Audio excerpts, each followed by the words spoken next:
talk to yourself over there, Catherine, or is there something that we can test these microphones at? And Hello. hello. Listen. Hello. Hello. Okay, so that's working well. Okay, so far so good. I can hear it. Red is on. Okay, we'll open this meeting of Thursday, January 21st, 2016. Let the record show all the selectmen are present, except John Scanlon. He's on his way. Approval of the minutes. 2? One sheet. I got the 4th, the 28th. That's the warrant, correct, yeah. Bring the minutes of the January 4th to the floor for discussion. Second. All those in favor? Yes. Yes. Sure. Yes.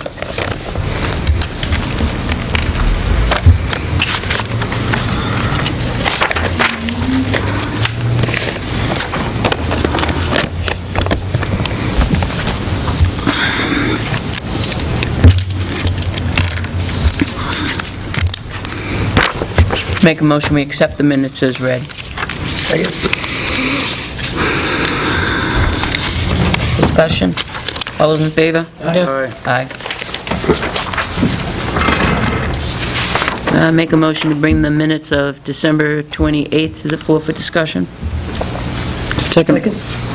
All those in favor? Aye.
On page 1, this is not a correction. This is a discussion about the thing, Christmas lights.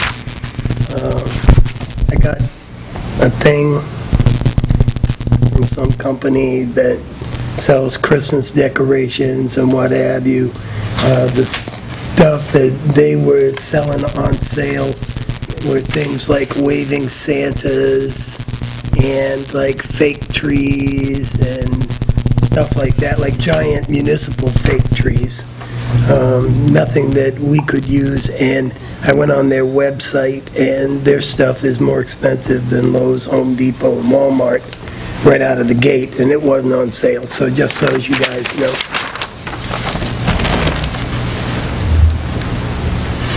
Unless you want a waving Santa. Doesn't go with I anything want to else. know what a municipal waving tree is. Not a waving tree, waving Santa, or a municipal fake tree. A municipal fake tree. Yeah, and you could get them. They could go like 100 feet tall.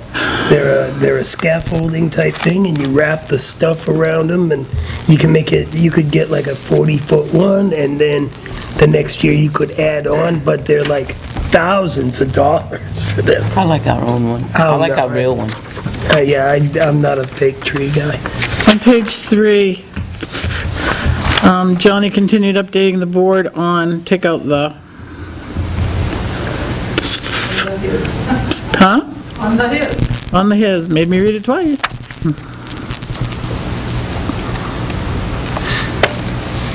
He mentioned the streets in the village area can be milled and filled. Well, what does that mean? Milled and repaved, or overlaid, either way. Milled and repaved? Yeah, Okay, that I get. or overlaid. He might have said filled, but He did, but can we put in like overlay or repaired? Repave, Repaved, yeah, because technically overlay may just be going over, so. just so our residents will understand what it is. Your milled and filled is like what they did on West Main, Catherine. So is that what it is? Yeah, they grind down whatever they want And then to they, put back, so that when they repave, and a lot of times, you stay away from curbs, guardrails, so you're Okay. just doing like the travel ways, the shoulders and stuff are left. so it doesn't keep building up and up. so what does it mean? That guardrail or curb. Guardrails down there are pretty sad. So he says area can be milled and repaved, while in 2017-18 can complete the whole area. The streets in the village area can be milled and repaved, I don't understand. Well, it's just sections, which it doesn't state in here, but he was talking about doing. But the first part, he says, he mentioned the streets in the village area can be milled and filled, while in 2018 can complete the whole area. It doesn't say in the first part he's only going to do part of the streets in the village area. No, that's, What did he say? Does anybody remember? He did say that a portion of where it was could be Well, you can milled ask them. and repaved, and then in 2017-18 can complete the entire area. We're looking over your minutes for last week. Gail, could you listen to it again and kind of make that make sense? We can't ask him to jog his memory? Joni, when you were talking about the streets in the village area could be milled and filled, milled and repaved, while in 2017 and 18 can complete the whole area. What did you mean by that? Oh.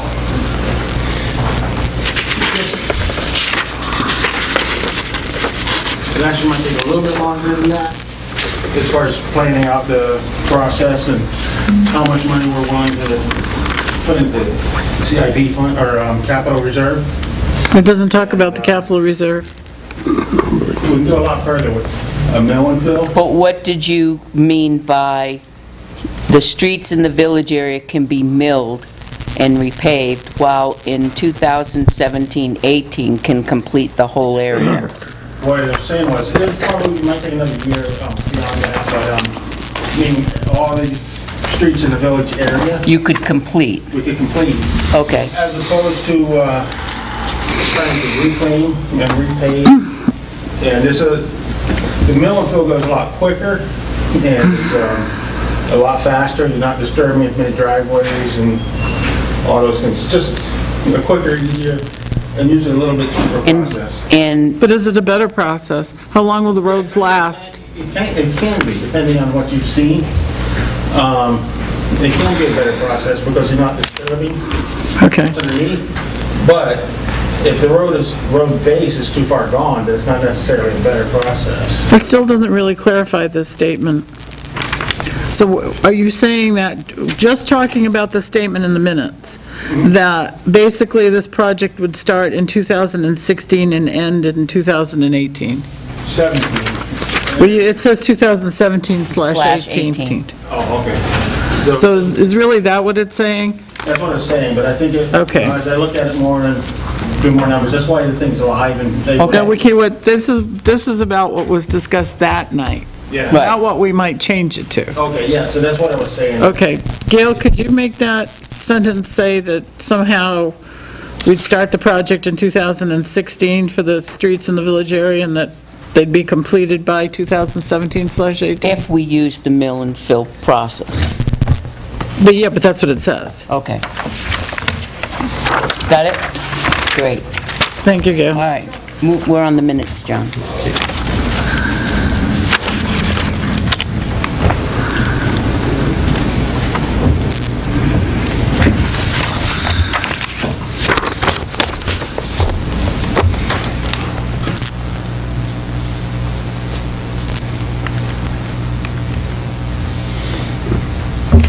How can a motion carry 4-1 if one selectman declines to vote?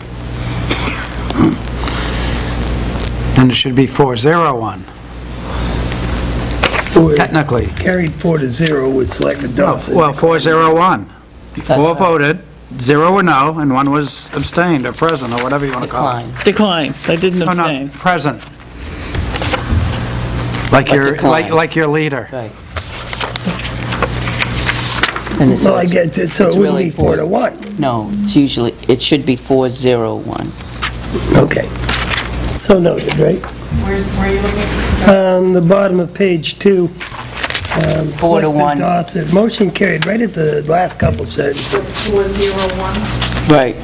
No, it'd be 4. 4, it was And 0. motion carried, 4-0. 4 voted yes. That's how I would word it. I'd write it 401, 4 voted, 4 voted yes. One didn't Selectman vote. Dawson declined to vote. No, There's no 1. You don't need that's to. the one, that's the present. You were here, but you decided not to Yeah, vote. sure, let's just do it. In the interest of moving on. Catherine wants to be noted that she declined to vote. So Absolutely. if you say So it wasn't a negative. motion That's why it's 401. carried, Good, 4 good. Yay, yeses, nay, and you didn't Selectman vote. Dawson declined to vote. There you As go. long as Now it's the clear. whole story's right there. There you go. As long as it's clear. Yep. Page 2? Oh, I was doing Go Paul ahead. Harvey. Paul Harvey for, no, I should, And that's the rest of the story. Well, trying to help you. in light of Peter's eye, I'll make a motion to accept the minutes of December 28th, 2015, as corrected, as amended, as explained here on the tape.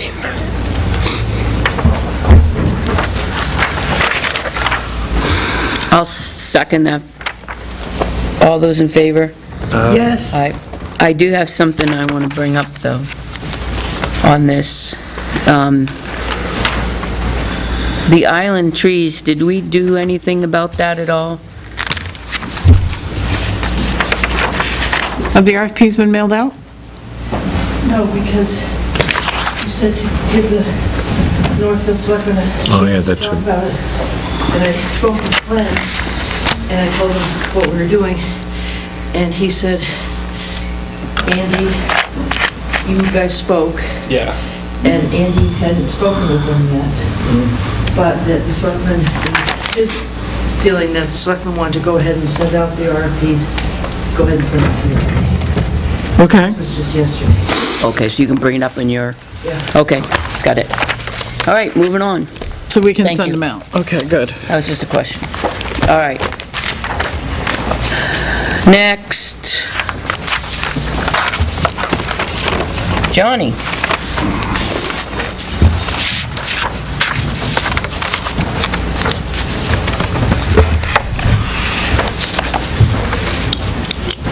How are you guys doing this evening? Great. Yeah, I'm just in for my update, you know, so we've had a few storms now, and I've been very pleased with the way things are going.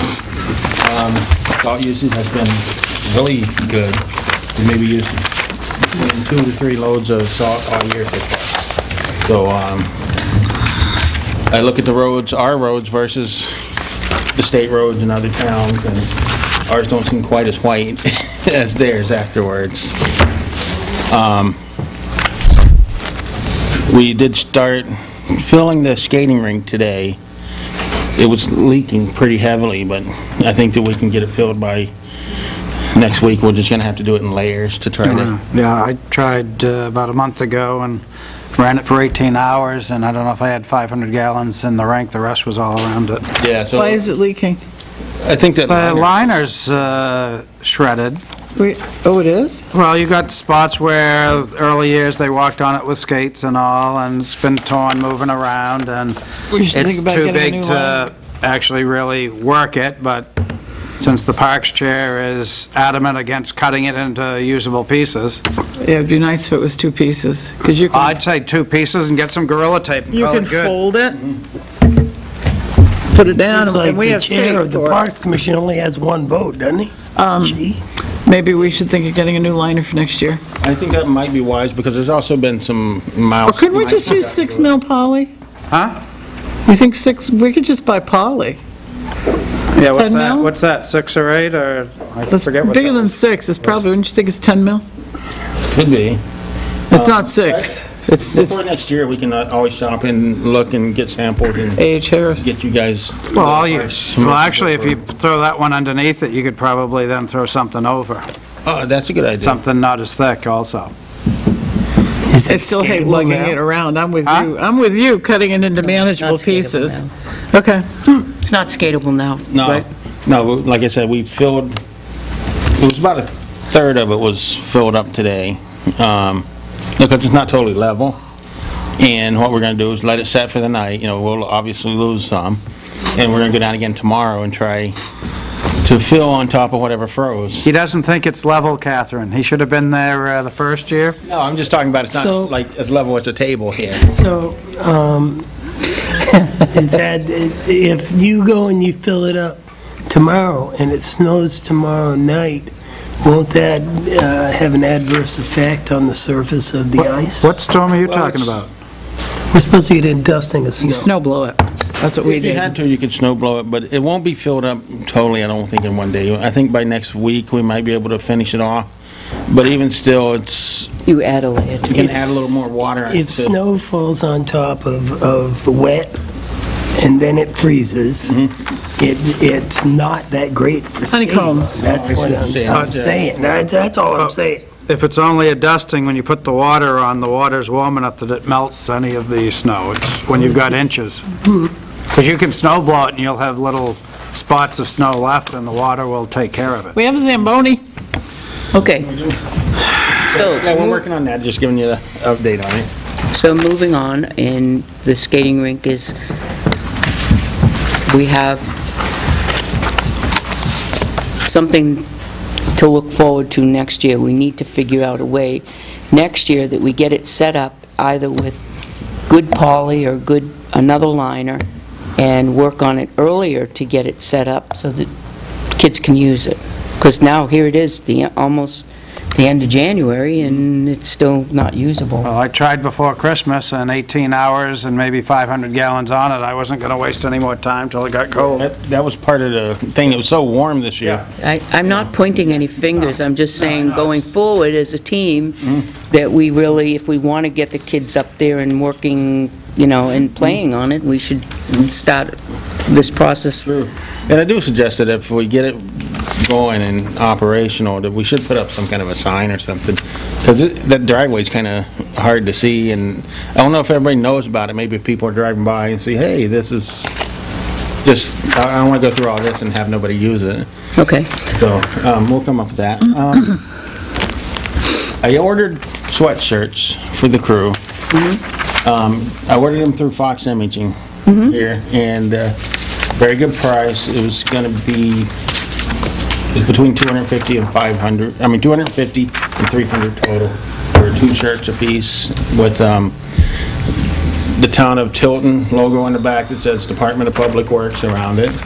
And he's going to give us, at no charge, he's going to put our names on the front side. And they'll be the same color, navy, Royal Navy, that the town of Tilton uses. They always give us something free. Every single time. And it seems like good people. They're very good people. They're very good people. I love trying to do business here. They're very good. I have a question, though. The yellow vests that, or the orange, whatever color you have, the fluorescent safety vests, does every single person have a safety vest? Yes. Do they all use the safety vests, and do they all fit them squarely, the safety vests? They do fit him. The only time you're going to run into problems, really, is this time of year, because we all wear coats, and, those vests are, we wear them over our coats, it's common practice. Yeah. But, we wear such thick coats, and some of us are thick people. Right.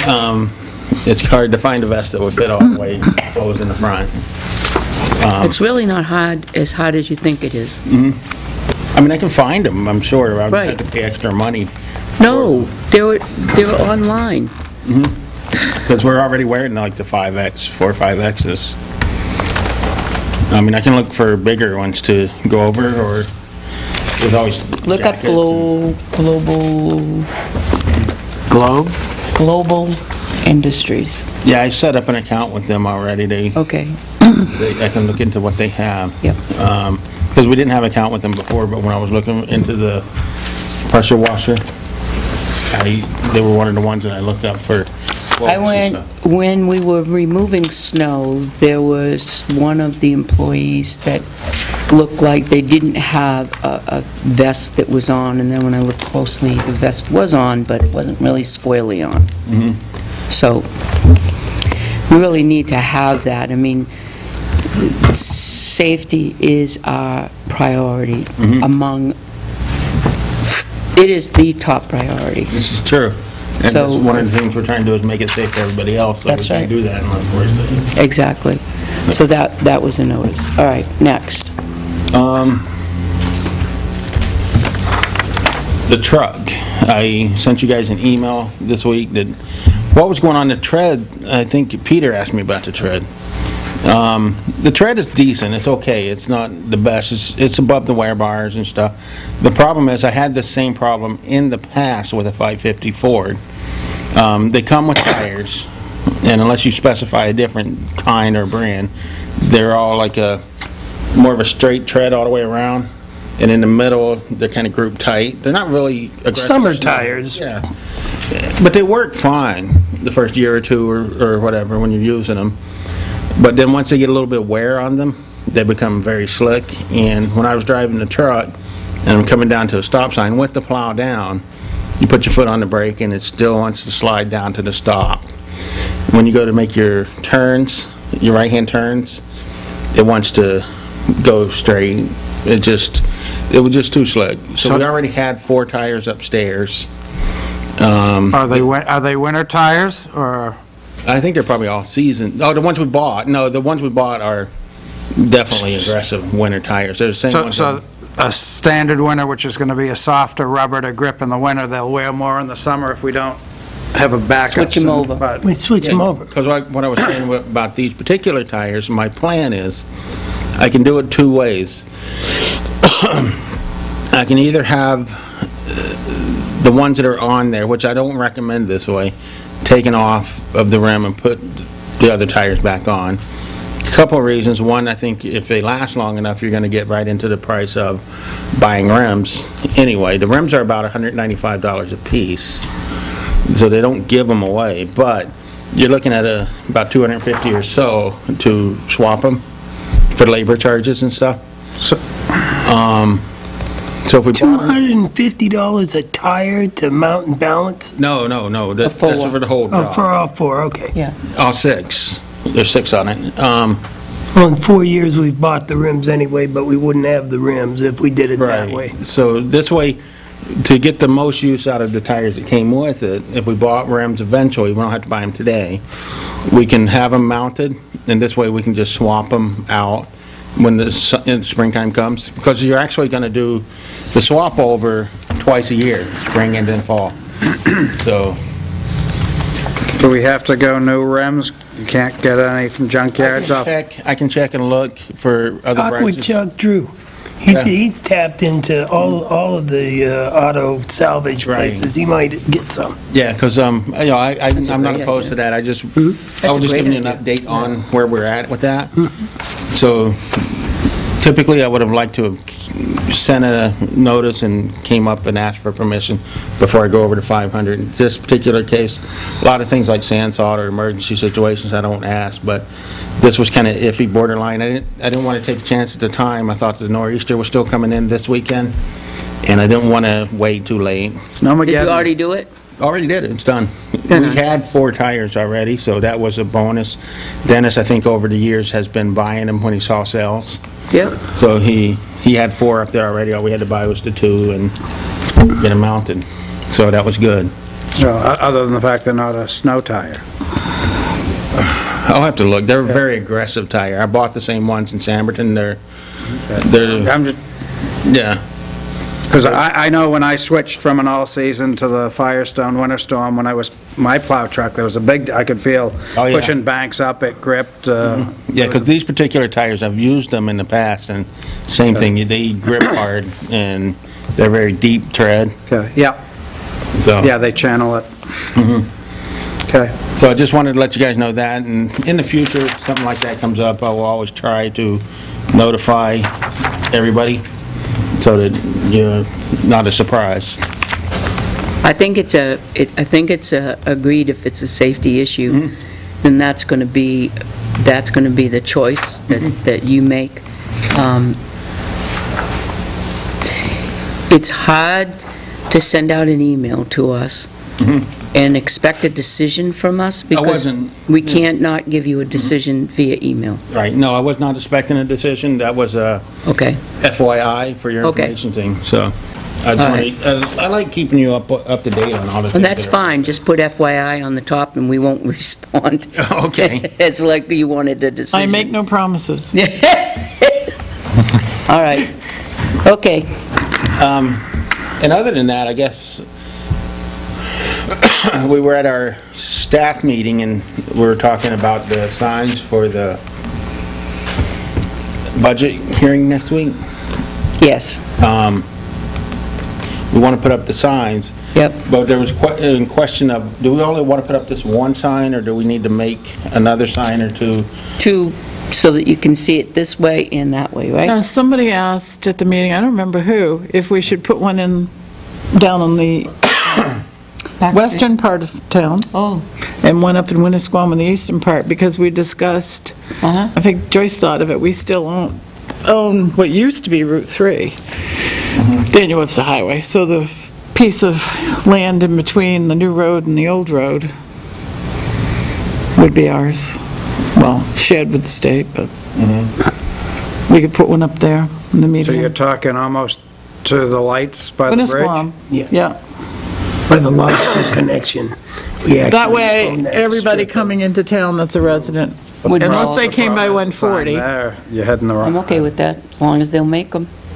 More the better, I mean. So it was get the- suggested. Get the, In Tilton, work in Laconia or whatever. I'm okay with that, everybody else? I think it's What's it gonna important. cost to build those signs, John? I still have some of the plywood or the OSB left over from the doors. I'll reuse all that I can, and I might have to go buy some hinges and stuff, and we'll try to make them so that we can set them out, paint them on both sides, budget committee, budget hearing, and, the appropriate wording. So, well, it shouldn't be too much. I'll try to reuse what we already have. $50? Maybe 50, 100 at the most, max. Now, can we use these signs for other things other than the budget committee? Yes, because it'll be OSB, and we'll paint them white, and then letter. And again, if, just the same as we did a Halloween sign, we can repaint it and put whatever you want on it. Okey dokey. Everyone okay with that? All right. I'd like to look for variable message boards over time. Those really grab the eye. They do. They're really good for that. But they are usually... Does the town speed thing? No, that doesn't do that. The problem do they run on a battery? New ones are solar. I guess solar. They're battery, but it's solar powered. I don't know if you can find any of the diesel ones So why don't you now. do the research on that and come back to the board with Check it? on variable... No, Peter, Oh, Peter. Okay. check on the Get variable. in touch with the chief, because the chief's got a line into those things. He gets them, like, he can borrow them and stuff, and he might know the guy who's got old ones or something that we can Who get. supplies them? It's not New England Barricade, I'm trying to think. It's not the I don't town. know, but All right, And like I told at the staff meeting too, the first Friday of this month, we had our first of monthly safety meetings. And I shared that with the guys. This week it happened to be Larry that was in charge. And he did his safety meeting about sign packages. And also, throughout that meeting, I try to keep it short, half hour or so. We'll have we'll shoot for the first Friday of the month every month. And if for some reason we can't make it, we'll simply go to the next one.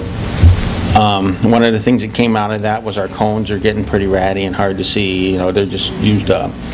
So I went online and caught a few people. I found some cones, 28-inch cones for $16 a piece. And I purchased 20 of those. So good things come out of safety meetings, so I'm just bringing up the day that we've started that now. Okay. And you'll be saving the old cones for Oh, yeah. other we uses. won't throw 'em away. Because a lot of times, if we put them out to mark something that's not right on the road, like, for instance, the condominium complex down here, they tend to walk away. Say it ain't so. They do, they grow legs. So we'll use them for things like that, so that we're not losing our new ones. Cindy, the town clerk will need 3 or 4 of them Somebody for else's. the election. She's going to buy some paddle signs that fit in, they're designed to fit in the cones. Okay. And election day, I'll... February you 9th, guys know yeah. I need to take half the day off, if that's okay. As long as there's no snow. Right, barring weather. As long as you have someone left in charge, that, because that's set up and takedown as well for us. Election day, it's a busy day for the Public Works, because they're the ones that are going to come and pick up everything that How do we normally do that? Do we do that the day before election? you set up the day before, and then that evening, the next morning, we set it out. Early next morning, you come and get it, right?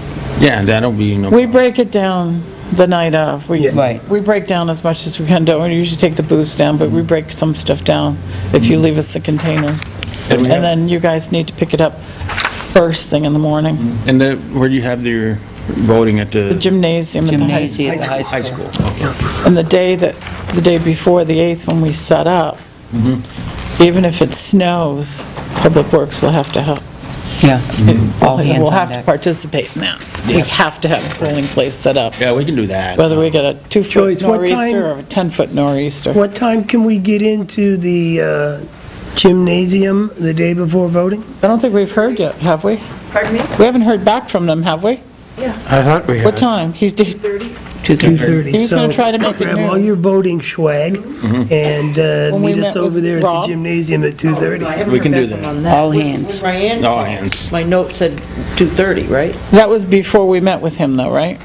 No, After. I just called the other day. She called the other day, okay. Saying about noon. Yeah, but remember when we walked around with him with Chuck and Kathy? I know he said that, he was gonna try. Yeah, he was going to. He was very accommodating, so I didn't know. Okay. Okay, no, I can, well, So we can count on 2:30. well, I still have to get back with, he wanted to know how many tables and things we were bringing, so I needed to go down. He wants us to use all of their stuff. He didn't want us to bring any of our stuff. 2.5 hours. I was going to say, I don't know what I happened was there. looking at the sketch from Lost track of last year, time. and we've got a ton of tables. that I know, but belong. he stated he didn't want us to bring any of our stuff. They couldn't accommodate us one time when they told us at the high school, when we had a town meeting, not to bring any of our stuff, and we scrambled for That's right. long tables. That's right. So- So we need to find out, Right. we need to do the courtesy of I remember that contacting one. him and seeing how he's coming. Yeah, but I just didn't bring our own tables. Yes, as a backup, we need to do that. Let's bring our stuff, and then I if we didn't, don't I use just it, wanted to fine. give the new facilities director the courtesy of seeing if he could follow through. And if he can't, then certainly we need to bring our own stuff. Okay, All right. well, we need to give him So- that courtesy. But right now, Public Works is here, and we'll continue on that discussion with him. All right. Anything else for us? That was pretty much it. You know. I have something for you. There was a discussion that Route 3 sidewalk was kind of like the last to be done, and that's a very heavily walked sidewalk. Route Where 3 at? in front of the PD, going down to Cumbies. All right, I can make sure that I thought he continued on down through there, but The sidewalks to our municipal facilities, town hall, post office, yeah, because he police comes- department is the number one priority. does everything. That's by does it- ADA standards. Okay. so the children are secondary? No, Well, that's the school, top. it's a municipal facility, I didn't know. Number one. I was gonna list some more, but so, Tinker rule, we call it. boy, that didn't come out of Tinker. Peter, That's could what you I go call out it. the door and come back in, please? This time, a little more on the positive side. All right. It keeps me crisp. So can you, Yeah, I'll make Check. sure that he does that as well, right down to the police station or beyond. beyond, because they go from Walmart on down. People in these apartment complexes walk to Walmart. Okay. Lowe's, The post office. post office, The and then they American walk back. Disabilities Act Yeah. requires us to keep sidewalks clear That was our, to post office, which is at the top, school, Yeah. got it in, town hall, police department. Right. So that really means that priority is the Right here. Route 3 strip. I'll make sure that he's, just in case he hasn't, I'll make sure that he's been hitting him, because he's been doing a really good job on the sidewalks, I think. And we actually, He's a good guy. the sidewalk that goes down by Walmart now, as a secondary, we've been doing that. Sherwood? Sherwood. Because I guess we've never done it in the past, but now we're gonna start doing that along with the. As long as other end. you do the priority list Priority list first, yeah. right, and the maintenance policy, Yep. and then you can do it. Yeah. right. Those that are not listed as priority can be done after those that are. Yeah, 'cause, mostly- But not first. Mostly everything down there past Because Dennis never the used to post do it. office. I left quickly. Question. Have we ever investigated prior to using the sidewalk machine, coming by with our truck with the wing to get the bank that's between the road and the sidewalk out of the way so that when we snow blow, the state doesn't come back later and push that right where he's cleared? I actually talked to the state about that this storm. There was some confusion with the state and their driver. Yep.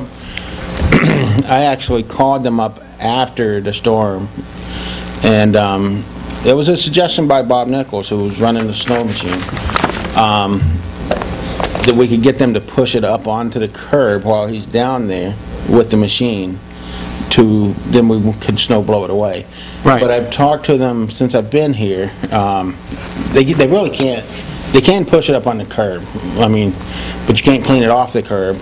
But I talked to them. No, but if the wing is resting on the curb, now you're pushing it toward a sort of center to away, so when he comes by, there's nothing between sidewalk and road that they're now going to slop in after he's done his run. Yeah, the last storm, they did better at that. I talked to him, I called and complained because our storm was completely over. And he was going down the next day to clean the sidewalk down through here, and they threw it all back in the Right. sidewalk. I called him up, and we've got a good working relationship I have with 140 crew, and they want to keep it that way, and so do I. And they didn't do that this last storm. A little bit came through, it's kind of hard not to. Yep. But we worked into, what we're starting to work toward is them coming out after the storm when we're doing our last cleanup, have them push it up onto the curb up by the sidewalk so that we can take care of it. It'll work out good for them and us. Because I'm assuming it's probably not practical to take the sidewalk machine and have one wheels on the pavement and one on the sidewalk trying to get rid of that berm. Can't. Yeah. No. People have tried it before too, with what you're talking about, putting the wing up on the sidewalk. Doesn't really work out great. It makes a mess. Destroys the sidewalk. Well, if you run, how is it destroying the sidewalk? Go down to Lockmere, where they plow with, a lot of times they've been plowing with the wing of the plow instead of with the snow blower. You'll see gouges. Well, then I would say you have tear it issues with, back over. you have issues with construction. Yeah. Talk to the state. But if they didn't do it with the plow, there wouldn't be gouges taken out. But yeah, we're looking into different ways of doing that. I think we're on the same track together with it, so. Well, because all I'll see is like when I go into school, I can see it's been taken care of, then the states come through and where the students are walking, you've got all sorts of chunks in the walking area. Some of that's hard to do. I even done it to him after he went by with the sidewalk machine. And I'm trying to tuck it in. And I was going very slow, and I still knock stuff over in the sidewalk. It's a constant thing, and we're trying to work on ways to possibly make it better Right. for everybody. I noticed the sidewalk plow was dumping on one side. I don't know which way it was going, but on one side, quite a hefty row of salt rather than Well, scattering it. Was it yeah. overloaded? No. dripping out on one side, or is it? What's happening is the pieces down inside the hopper are wearing. We already bought the replacement parts, so we're trying to get that in before the next storm, because what I've done is I've changed it. They used to use a mix on our sidewalks, and they wouldn't open up very fast, because the more you mix salt down, the slower it works. Sidewalks are a little different than the roads, even though we take care of them same as the roads. We've been using straight salt, and it's putting down way too much. He's got it pulled down as tight as it'll go. So what we did was we purchased the replacement parts, and they're gonna replace the inside with so that it's all tight again. So they'll be able to use less salt? So you'll be able to use less salt. Because actually one storm, I didn't call him in until 5 hours after everybody else, because there was no need. It was just a lot of salt on the sidewalk. So. Thank you. All right, that it for Johnny? All right. Next up. I just did FYI, I've been in email communication with Bill Rollins. I had a brain, I'd email them to you, but I don't know why I don't.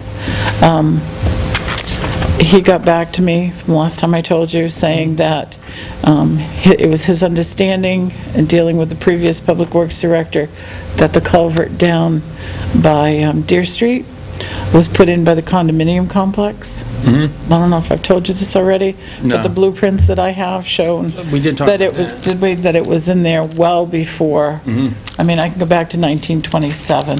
Yeah, that's a When long the time first before the culvert was condos. put in, and if you go through all of the blueprints, you'll see a history of DOT changing and repairing and replacing. So that's where it's at. Church Street, he's still stuck on clearing out where that catch basin pipe, not the catch basin, but the pipe from it was filled in. And I asked him if they had right-of-ways for that. Yeah. So, but I don't think that's necessary for them to clear that out for the work that you need to do there. It's more No. important that they rebuild the catch They basin need to rebuild itself. their catch basin. Okay. Because so you guys know what we're talking about, we had actually went up to Church Street. The sidewalk there's sagging, it needs some work and repair. I think it's work and repair that we can do as a highway crew. And there's a driveway apron that's put up way too high that needs to come out and be reworked to the way it should be. Instead of having a swell for the water to run through, you actually have a bump to keep the water out on the road, so it's just not right. So that'll be a project for the summer months to try to correct it. But What he didn't tell you is he instantly came up with a plan on fixing it. Is Mr. A Rollins, good plan. is Mr. Rollins the one we should be talking to about road rage traffic light at Taco Bell? No, that's Bill Lambert Okay. at Traffic in Concord. Bill Rollins is an engineer up at District 3. And what does that mean, road rage traffic lights? When you're in the left-through lane heading west at Taco Bell, and the light changes, if you don't look quickly, you look up and there's a red left arrow right in front of you. It's in the wrong lane. If you go to the next set of lights, you'll see that there's an extra, they're short one set of lights. That's true. I witnessed an And elderly... I've seen a guy sit through it the whole time. Yeah, there was an elderly woman the other I morning. actually was that said- behind that guy. And you're give him the horn. Oh, I was gonna, yeah, you know. Okay, go. He's giving me the But finger. I'll try to, oh, you know what? I'm sitting here We can send you procrastinating. Bill Lambert's email. Okay, yeah, Okay. do it And you now. can I'll- Because he explain also it to him. included Yeah. a map. And then you can just And I can, send it to him and just sign it, tell him you're a selectman in the He town of included Tilton. a map of Church Street. oh yeah, So I'll send it problem. to you. I'll find it and send it to you. yeah. Joyce gave me the map of Mansville Road and stuff of all the setbacks and everything there. So that was good to have.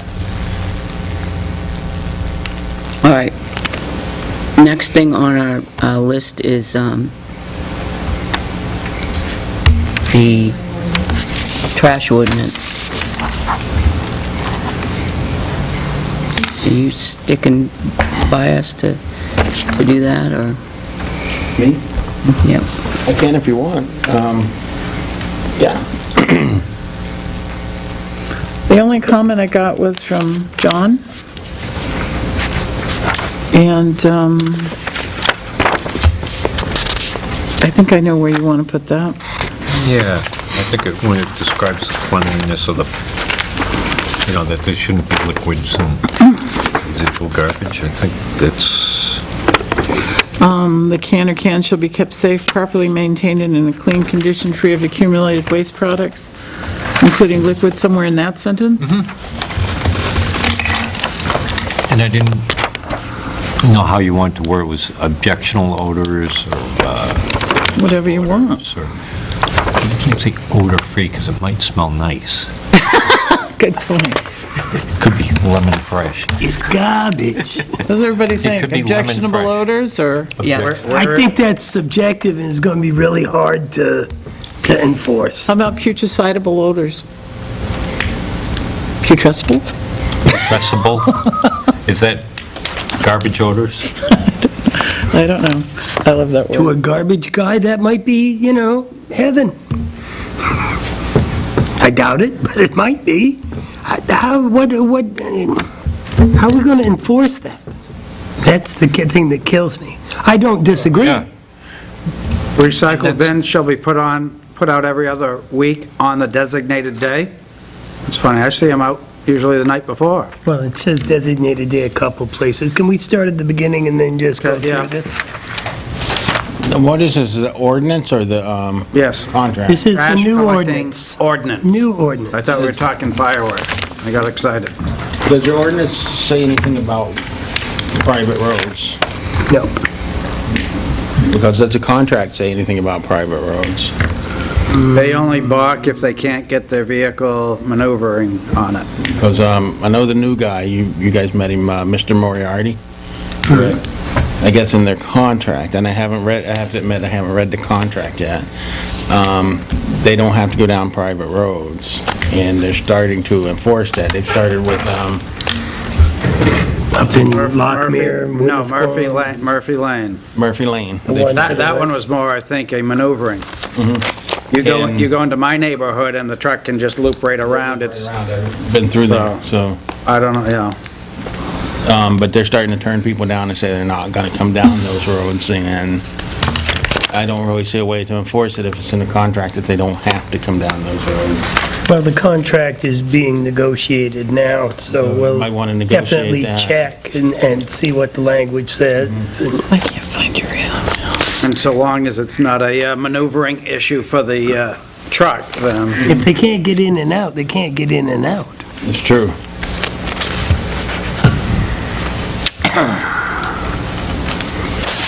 Okay, so we're working on this now, are we?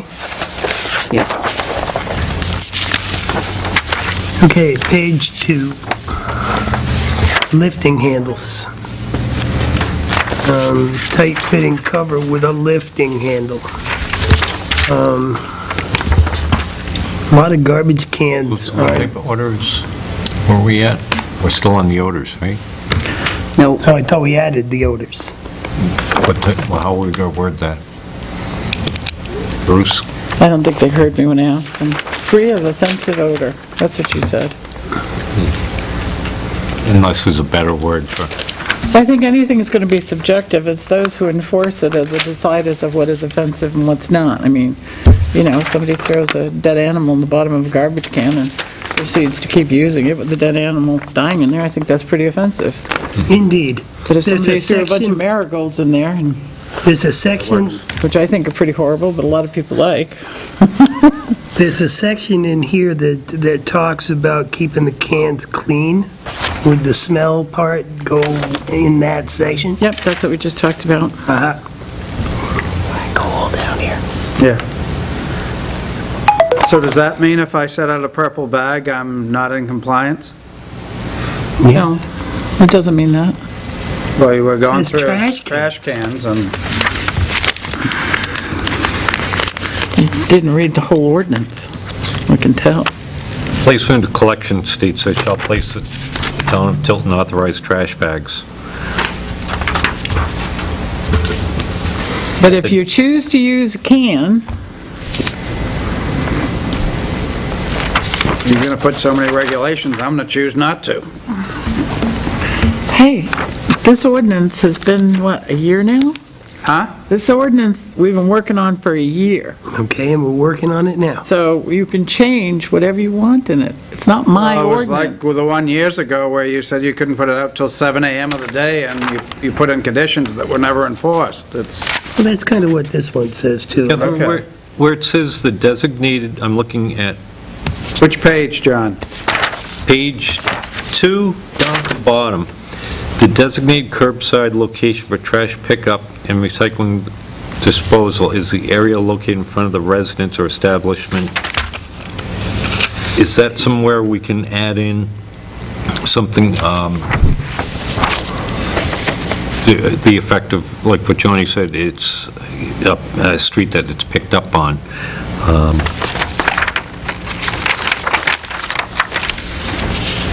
Well, wherever the designated curbside location would be wherever it is. I mean, if you lived on a private road, Except it says, The landlord, is the area directly in front of the residence or establishment from which the trash originated within 5 feet of the curbside or shoulder of the road or street.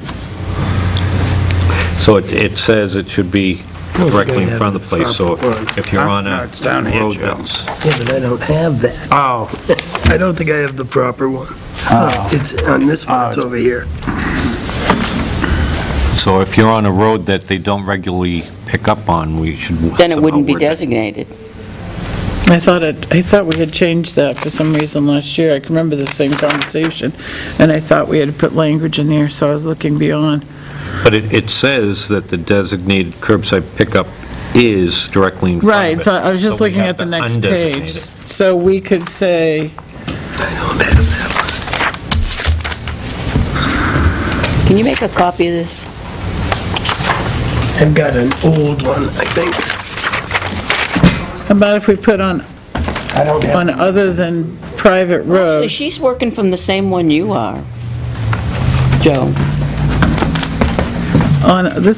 This is, I printed out from mine. Joyce created, I just gave one to Johnny. Joyce created a document where it's all on the side. Catherine's is definitely different than what I've got. That's the one that Joyce created from this. Yeah, and these are both the same. They're the same. And it's just that these, the deletions are shown, and here they're in the column. Well, that's good, except for I don't have that Other one. than, Do that one. other Private. than private It's my roads, problem.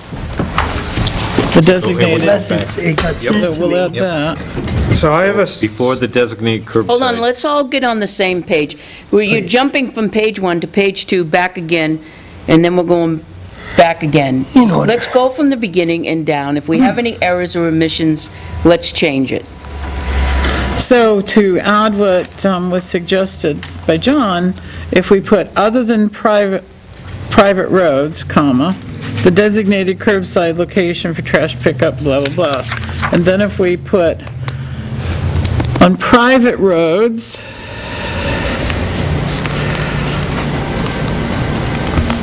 who's going to designate the trash location? The Public Works Director?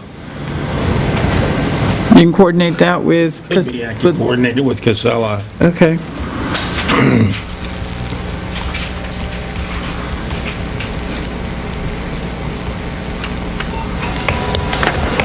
so while we're on page 2, Wait a minute, I can't write that fast.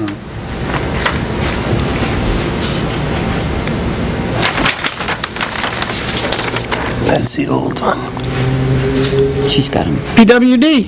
So, and then we'll have a sentence after that that says on private roads, the designated curbside location will be determined by the Public Works Director.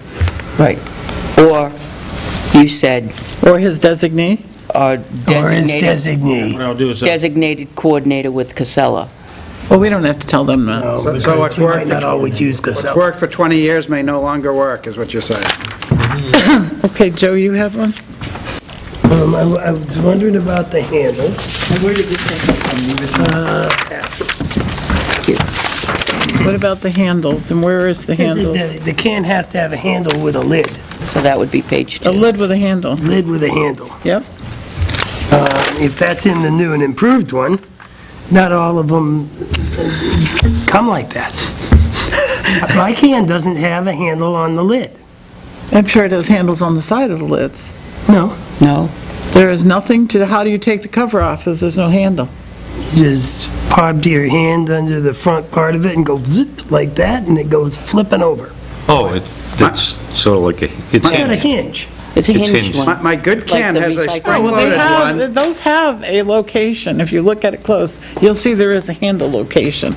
What about my little blue one with the metal strap around it that you snap loose, lift off, and then the top comes off?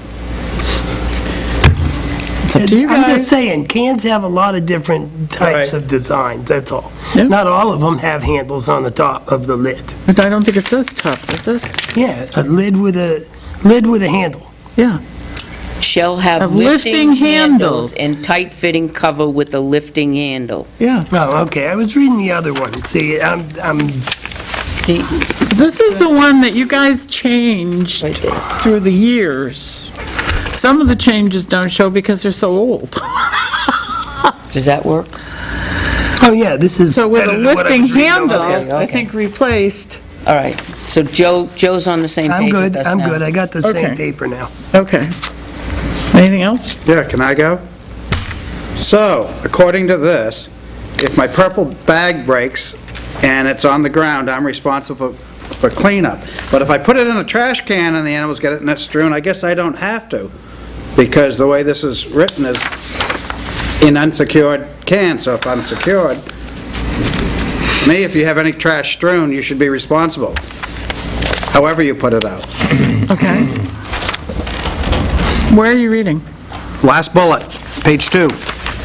Bags of trash that are put out for collection, not in trash cans Or slash receptacles. receptacles or in unsecured cans or receptacles, will be responsible. For any trash found strewn about and fined as per section marked penalties. Correct. But if it's in a trash can, I'm exempt, based on your wording, because it It says says- not in trash cans. In unsecured cans. Yeah, Bags of trash that are put out for collection, not in I have my trash lid. cans. The bear knocks it over, strews it everywhere. All right, so you're right. To me, it's So just any, bags of trash that are put out for collection, period. well, any trash put out. So bags of trash that are put out for collection, Will be responsible Yeah. for clearing. So you take all that other part right there, in unsecured cans. okay, but who will receptacle. be? Bags of trash that are put out for collection, Those damn bags, they'll be responsible. the owner will be responsible for clearing any trash found strewn about and fined as per section marked penalties. Owner or owner/tenant? Owner, tenant, or person, same thing that's repeated throughout. I just- I'll be damned if I'm gonna get fined because of my tenant. Well, in the, I think when you said owner. in 48A14, the I think you are That's just- owner, landlord. is ultimately He's responsible. he's like this to me tonight, so I'm just getting it back. All right, so we'll take out Read the lips. the whole thing, Yeah, catch, and it'll say bags of trash that are put out for collection. please don't give him a big head while you're doing it. When you said good catch. Okay, well, I'm gonna have to restructure that, because that doesn't make any sense. But I will leave that out. All right, I'll Any trash put out for collections that is, Found strewn about. I'm gonna look for the language in the littering ordinance. All right. Okay. busted. You are, Are we at placement for Good evening. collection? All right. Does this have the times in there? what times are you talking? No, I believe Yeah, on the so. designated day. I believe so. Okay, Oh, wait, are we gonna have an ordinance that we're not gonna enforce? because if we put that in there, people put their garbage out 10 o'clock at night in the We summer. changed that, Joe. On the designated day is, right, page 3. It should be on the, You got a lot of people that'll put it out the night before. Didn't we change Yeah, that to midnight before? It It's states on the shall next, be placed in the designated location no sooner than 5 PM of the day before the scheduled day of collection. Right. And that's, But, which contradicts 2 bullets up on the designated day, I so. got 1 bullet up on this one that says the designated day of curbside collection. And then you go down, it says it'll be placed in designated locations no sooner than 5 PM the day before. See? They're in blue, they're contradictory. Yeah, the 2 above it contradict the 5 PM. Yeah, and the recycle bins, it says on the designated day. Yeah. We made a motion to change that to 5 PM the day before the scheduled day of collection. And I'm all about that. So we need to change that, the bullet, trash and authorized town of Tilton trash bags. well, when we made that, it was before we had recycle, so it didn't include recycle. Right, so, Strike that. So what we'll do is, we need to write this. This is going to, all of these are going to go away. This is Yeah. going to replace it. right, So, Do the 2 bullets above that one disappear? yes. no, Yes. they get reworded. They're covered in the, They're covered in the 3rd bullet, recycle bins and the town of Tilton authorized trash bags. So you have recycle bins up at the top Okay, and but- then trash. And then the 3rd bullet says recycle bins and the town of Tilton authorized trash bags. It's This is- all inclusive. Okay, but we had to add, we need to add every other week to the recycle. That's fine. okay. Or at least that's what I was told. Or when I- change that 1 bullet to say 5 PM the day before. Well, then why say every other week? What happens if down the road we change the, I wouldn't say could- every other week. yeah. Could we say, And then you're going to have trash bins out every week, I guarantee it, but that's okay. Well, I hope I'll we have police trash that. bins, But we, how many I mean, people are recycle doing it now? bins. not so much as they used to. Oh, gosh, I just went around to 3 or 4 different locations because they've been leaving the recycle bins out, and they never take them off the curb.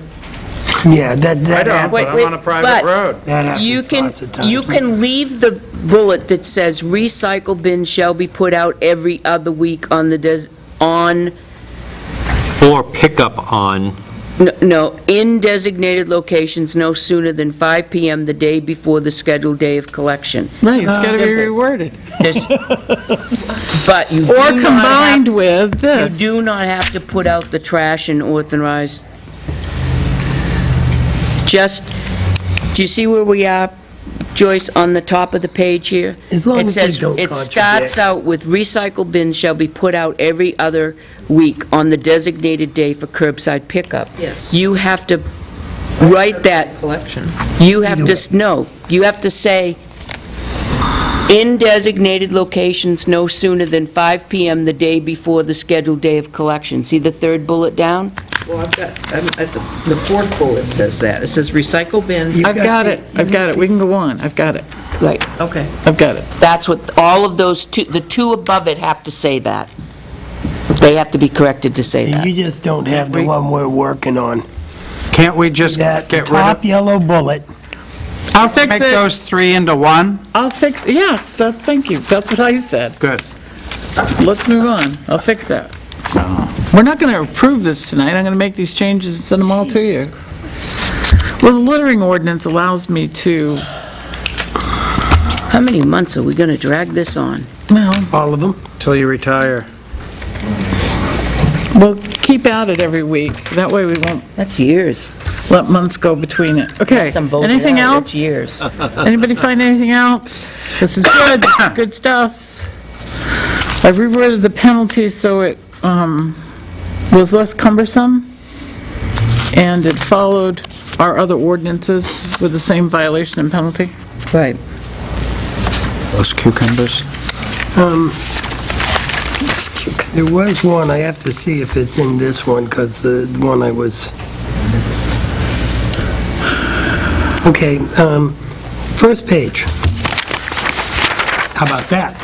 We've gone backwards. Requirements, well, I was working off two All right, I got my highlighter ready. Give you the break. Requirements for trash receptacles. There's a thing that says that they need to be watertight. Yep. Now, those purple bags are not in and of themselves watertight unless you really scrunch up the top. And not all people do. They might pull them, and You there's a scrunch hole up in the top, they burst out the side. And there's And they a rip, problem. and they rip. break. Yeah.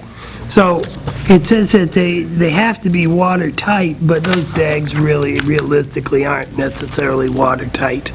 So can we just omit that and just let the purple Well, bags? Is that, when it says receptacles, aren't we talking cans as opposed to Yep. bags? Trash bag is a receptacle. Could I ask a question on that? It says used for the storage of. So that Trash. would mean that if you are keeping them outside, they're going to have to be watertight. If you put them out at the curb for collection, you're not storing them, you're placing for collection, so they don't have to be It watertight. says the receptacles have to be watertight. That's Let's right. just remove that part. Well, that, Receptacles for storage, you don't want them collecting water. If somebody has barrels outside, you don't want them collecting water. Granted. I think it And that should was- be covered in the can I section. think it was Albert that suggested that, because if you leave your trash can out there and the lid has holes in it, it fills up with water, and the garbage guys don't like lifting cans over so many pounds. Oh, no. That's why you have a hole in the bottom of your can, Catherine, it drains out, works out fine. They I don't don't pull know. out the bags. I could just put They bags lift out. the can and empty it. They do at my house, they just pull them out. They take the garbage can and lift it in my house and just And dump them. the purple bag. If it becomes too heavy, they won't pick it up. So what if we put, on the next one, instead of trash cans of durable grade, we put receptacles?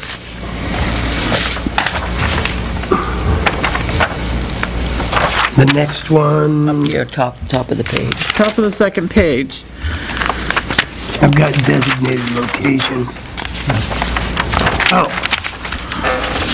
Never mind. So are we on 2 or 3? Well, the Page 2. top of page Top 2, of it says that. trash cans of durable grade. To trash. Should we put trash receptacles of durable grade? And then that would make it clear that we're talking about other than bag? Yep. Yes. And then when you say the can or cans, are you keeping that in? 1, 2, 3, 4, the fifth sentence, fifth line down.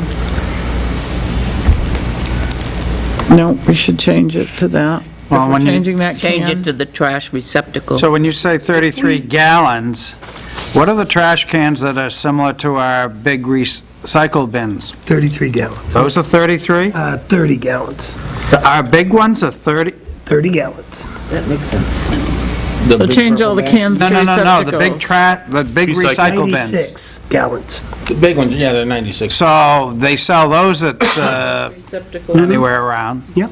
shall be kept in a condition. Trash placed in 60 is the biggest one I Receptacles. could. I'm going to put cans to But receptacles. even still, that, our ordinance says you can't use them. place. From 10 to 33 gallon. Those are lifted by machines, not humans, aren't they, the recycle bins? But if I'm using, You can buy them trash bins very similar to Yeah. that, up to, I think, 60 pounds. Yeah, and they would like the bar across the bottom. And they do have the bar. Mine has a bar.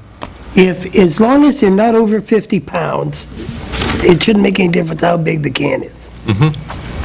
Really.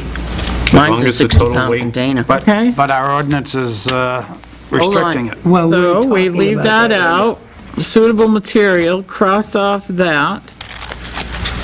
I- Weighing less than 10 pounds empty or 50 pounds fully loaded. There you Then go. Matter then how I'm much not it in weighs empty? compliance then, because I have a trash can that I got at Home Depot that's very similar to the Yeah. recycle that they lift with the truck. Right. Because it has that bar up over, and it's a 60-pound one. So I'm not in compliance to that. Okay, so then we add a sentence that says, after, with normal trash, And this is for normal trash. I got it from a unless tenant. it's designed to be lifted by machine, or mechanically lifted or But how do you something. know that they are going to show up with the truck with the machine lift? They don't, So not if with we, garbage. if we keep it at 50 pounds, the total weight, you're going to have to know just don't put more than, I'm not going to measure my tenant's garbage. he's going to Sorry, hump that on horn any at 6 in the level. morning and have you come out there It and does, on shake any it. level, I'm not doing it, I'm sorry. The guys, Such a rebel. Waste of my time the here. guys, So what do you want to do with it? I wouldn't put in poundage. 50 no, pounds. you gotta put in poundage. Somebody could fill full of dirt. That's right, or bricks, or anything they wanted. These guys are out there grabbing these cans, and they have the highest incident of neck, shoulder, and back injuries. It's right on the cap. All of a sudden, they've got a 100-pound can. Right The on guys cap. are Do instructed we to have come up. a requirement in our contract from Casella about Yes. cans? 50 Yeah. pounds. So why They- don't we duplicate, They Whatever come they in, when they go to a curbside, and if they cannot lift that, they leave it and put a note on it and say that it's too heavy. They will not lift it unless it's one of those receptacles that they have the machine to lift it, and then they will lift it. They will not pick up Jesus, a receptacle if it's too heavy. I hope I They've left remember them. all of these. All right, I'll get with Joyce, we'll look at Casella's contract and see what they require. But please note that they do sell them at Home Depot and Lowe's to mimic the same kind as But your... if our trash pickup truck doesn't pick them up, No. and their Sometimes they contract... do. Sometimes when they send out the Okay. truck that has both of them, they pick both of them up at the same time. One goes in the recycle and one goes Okay, in the but then if they garbage. don't send out that truck, do we want people to have their garbage cans sitting there full of garbage because they didn't pick it up? Then that's when they lift it up and put it in. That's what they do at my house. I've Okay. never had an issue with it. Why are Or we strike talking the about empty weight, Because as long as the 50 pounds, total like they weight falls. should, I think the doesn't exceed. contract says 50 pounds anyway, but Catherine's gonna check. Regardless Yeah, of I didn't how big understand the why that was cans there are. in the first place. Your What can does As long as it, you're- What does it matter how, doesn't matter how much it weighs out? Gallon. As long as it's not over 50 pounds. all right, Pound of that's not trash in it. 60 Yeah, pounds. I didn't that's get 60 that. At the size of a can. But we're saying only 33 right here. I didn't get That's the that. size of the bag. Yeah, we have to I don't know increase where it that. came from, but I thought that was kind of strange. Catherine, I think this that's one's the part I'm important trying to because it's tell gonna- you. It's a 60 Okay, go ahead. You All right, kept saying that's 60 still pounds same bullet over section. and over You again. go to the 60 very last gallons. sentence in that bullet. And we It have says, "Trash that is 33 not here." an authorized Yeah, that's gotta be town changed. Trash bags will not be picked up. If you go up one sentence, it's talking about town. Wait a minute, I don't know where you are. Okay, the bullet that you were just in Okay, with the 50 pounds. with the whole Okay. cans and the receptacles, the next bullet says, "The trash placed in the receptacle shall be contained in All the..." right, move up to the sentence in the last bullet. The bullet right before that. Such cans shall be kept in a condition which keeps vermin, birds, or insects out? Keep going up. It says trash that is not an authorized town of Tilton trash bags will not be picked up. It's the I last see. sentence in the first bullet. Mine doesn't say, That's not the last sentence of my bullet. no. See, you're the not second working on the bullet. same page we are. Yeah. Oh, we're in the second bullet, All right, okay. well, go back to where you were. I've got it, The John 50 just showed pounds. me. He did? 50 Okay. pounds. Okay, you're in that bullet. Okay, so Yeah. go to the last sentence in that paragraph, that bullet. It says trash that is. Then the first paragraph? Let's talk about the second bullet. We're in the second bullet, right? First bullet. The one where the 50 pounds is. Okay, my last sentence says, "Such cans shall be kept in a condition which keeps vermin, birds, or insects out." Yes. Mine too. Really? Yep. Well, I have Unanimous the so one far. you've got now, Joyce. You've but- got a second bullet, Joyce. That's the next bullet. Okay. All right, so go to the So- next bullet. I thought it was crazy. The You trash placed in the receptacle shall be contained, We could rewrite that one, Catherine. Well, let me just show you what's confusing. I see what's confusing. This sentence says, "In authorized town of Tilton trash bags." Well, the sentence before that is referring to town of Tilton authorized recycle bags. Yeah, So they people are can't- going to say, I see oh, this. recycle bag or Yeah, trash bag? yeah, I wanted to point that out. Recycle Okay. bags. Good job. Rewrite. Okay. Catherine, this is the one that you sent me, and the email said, "Finally, I got Yeah, it this all." is a copy of it. So when I sent it to you, it must have left out this bullet for some That's reason. The way That's the it one you formatted it differently. Okay, we're good. It was- All right, it we're was good. this. Catherine's going to do her Anything else? mojo on it. Oh, good. Joyce and I will do It's quarter of, and mojo. we have, I will. it's quarter of, and we have the, Promise. oh no, It's I looked it quarter- over It's not so- 5:30, we had the chief. I knew you did. Thank you. Well, that should be pretty quick because he already So said delighted to see your Looked comment. at it. We're going to have to tell him not to reread it to us. Yep. And we can Earth just Day. zoom right through it. Earth Day is awesome. Perfect day for doing the Isn't that awesome? grand opening. Yeah, he's already been. I was excited when Chuck told me. Okay, so let's get him up here. and, What are we gonna do? Yo, Chief, Thousand trees. Yeah. If you go, no, they're not ready. The chief the is chief ready. is ready. Let me do my job. The job we appointed her to do. Don't worry, I'll get back on her, so you'll be all set. I have to go get something to eat and then go to... So, All right, thanks, Johnny. Can you just please, don't go over what you already sent us, because we only have a few minutes. Okay. And then we'll open it up I'm to fully loaded and armed. people that you like. Just when they set up, he's gonna have to use that screen there, so he'll set up here. Okay, It'll that's take fine. A couple minutes. No problem, but we just want you to go over your report, so that when he ends, we can go right into something else.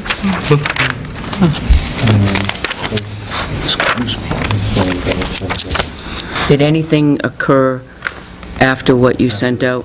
No, the only thing that today is the 4B fuel pump, they think it is, that went, so that's down at Highway right now. So that's the only add to my report from yesterday. Okay, 4B did what to what? The 4B, that's the captain's white car. Yeah. Nate Morrison said for the mileage it has, he's surprised. but you have the other car back now, right? We do, and so they're gonna change that fuel pump tomorrow, I guess, so, To do that? yeah. So we're good there. I just want, that's the only thing that's really changed.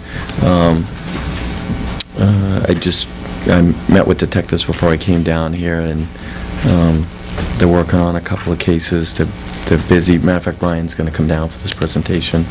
Okay. And then today I went down and we signed all that emergency legislation. The governor signed that today, so that was good. It was kind of nice to see. The big piece for us is fentanyl. It brought the threshold down significantly, so just a small amount of fentanyl now can be charged as felony level sales or traffic. Nice. cases. Yeah, and it wasn't, the way it was before, fentanyl wasn't where it should be, so we fixed that. And then there's some other legislation over the next couple of weeks she'll be signing, but the big one was that today. And, I have a question. yeah. Fentanyl, is that something that they're making in locally? It's my understanding that it's all coming from labs in Mexico, and this just came up in a meeting the other day, that the DEA SAC in Bedford doesn't believe there's any local labs yet. I mean, because it's technical to make it, I guess. And that's the training that detectives just went through, because if they were to go into a lab, they're suggested that they have to wear level A suits with bottled air. That means they look like moon guys going in, because it's so dangerous. So they make everything. They copycat and make everything. Well, fentanyl's a chemical compound, so, Yeah. yeah, they But I could mean, make that. so you're telling me they're making it, though, out there in the In streets? Mexico. No, not here. Oh, But Yeah, they're just as far worried as that you they- know. Yeah. Meth. in laboratories and what? Meth, they do that. I knew the meth thing. That's So the, I mean, we're not. so the seeing labs fentanyl is being made by in Mexico. official laboratories, or, Labs in Mexico, yeah. They're very sophisticated labs. Yeah, and is it made legally in Mexico? no, it's the cartels, it's black market.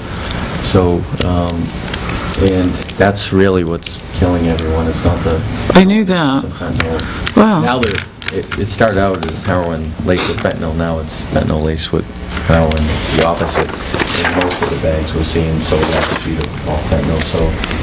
Fentanyl laced with fentanyl. I had always thought it was a prescription that was getting stolen. So didn't I.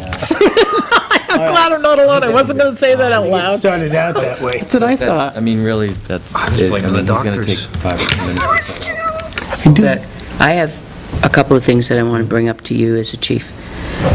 We were at a meeting yesterday at the PD. The door was open to the boiler room, and I didn't like what I saw.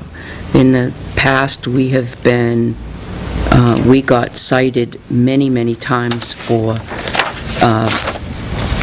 cleaning supplies being in that room, in the boiler room, with rags being on the pipes and things like that, and we're right back to using that same scenario. Can we get that cleaned up, please? And the hallway, and I realize that you are doing a renovation in the kitchen, which really is nice, very nice. But there's a lot of things in the hallway which shouldn't be in the hallway because it's a safety issue in the hallway. But particularly the boiler room, that's been in there for quite a long time. We can't store things in that boiler room. It's... Yeah, I actually talked to Steve Henry about it, because he mentioned that. Yep. And we're going to have to create some other place for her to store her mop bucket and cleaning supplies, and Right. whether it's a cabinet in the upstairs bathroom or something in the Sally port, we're going to have to Right. give her an alternate space. She has a mop closet right across from that. Yep. But there's no room in it, like her mop bucket won't fit in there. Got a mop closet that the mop bucket won't fit in? It's got a big sink in it, one of those big, and Utility it takes up the whole sinks. sink. Right. I mean, the sink takes up the whole, it's only a closet that's this deep. Yeah, and it's got a big sink in the floor, right? Well, When you're done with the mop bucket, you put it in the sink. it's actually a raised one, Joe. It's not the... Really? Yeah. Probably should be, Poor design. It is. So, yeah, but to get to your answer, yes, we'll Okay. fix that. The other thing was, now that you've done the renovations, and I'm really not looking to spend money, but I got to tell you, the hour and a half that I spent at the meeting downstairs in those chairs did me more damage to my body than... Those chairs have got to go. Those... Luckily, the officers are tougher than you. No, they even hurt when they're in... It's a folding chair. I've sat in those chairs. I didn't... It's And I guess disgusting. if you had to spend an hour and a half in one, I could see it. Sometimes negotiations, they're 6 and 7 hours. I mean, come on. I'm And going a to bring... pillow. Negotiations, I'm bringing my own chair. But do you think that now do the research for next year? I mean, even something like they have up at the senior center with the cushion, they stack. I don't know if Steve or Kenneth had explained, we met with Primary Emergency Management, and the work we're doing now there gives us almost like, gives us credit towards money they'll give us towards things for that EOC. Yeah, he did explain that to So him. like if we show that we put X number of hours down there and X number of dollars into the cabinets and all that, that acts as a credit of in-kind towards the Yep. EOC. So right now, we have enough in-kind to get tables and chairs down there. So I think we're actually going to be able to do that. And they had sent Tim and I think Steve, a copy of that application. I So can't it's- imagine anybody, God forbid if we ever had a crisis, that we had to utilize it as EOC. I can't imagine 3 or 4 hours sitting in those chairs, seriously. I'd be going upstairs getting your chair. You might get with Tim, because he's all the time coming across office stuff. Computers, printers, scanners, da-da-da-da, tables and chairs, desks. So maybe he can come up with something as well, but He's resourceful too. So. without spending money. So those are the two things that I had, Notice.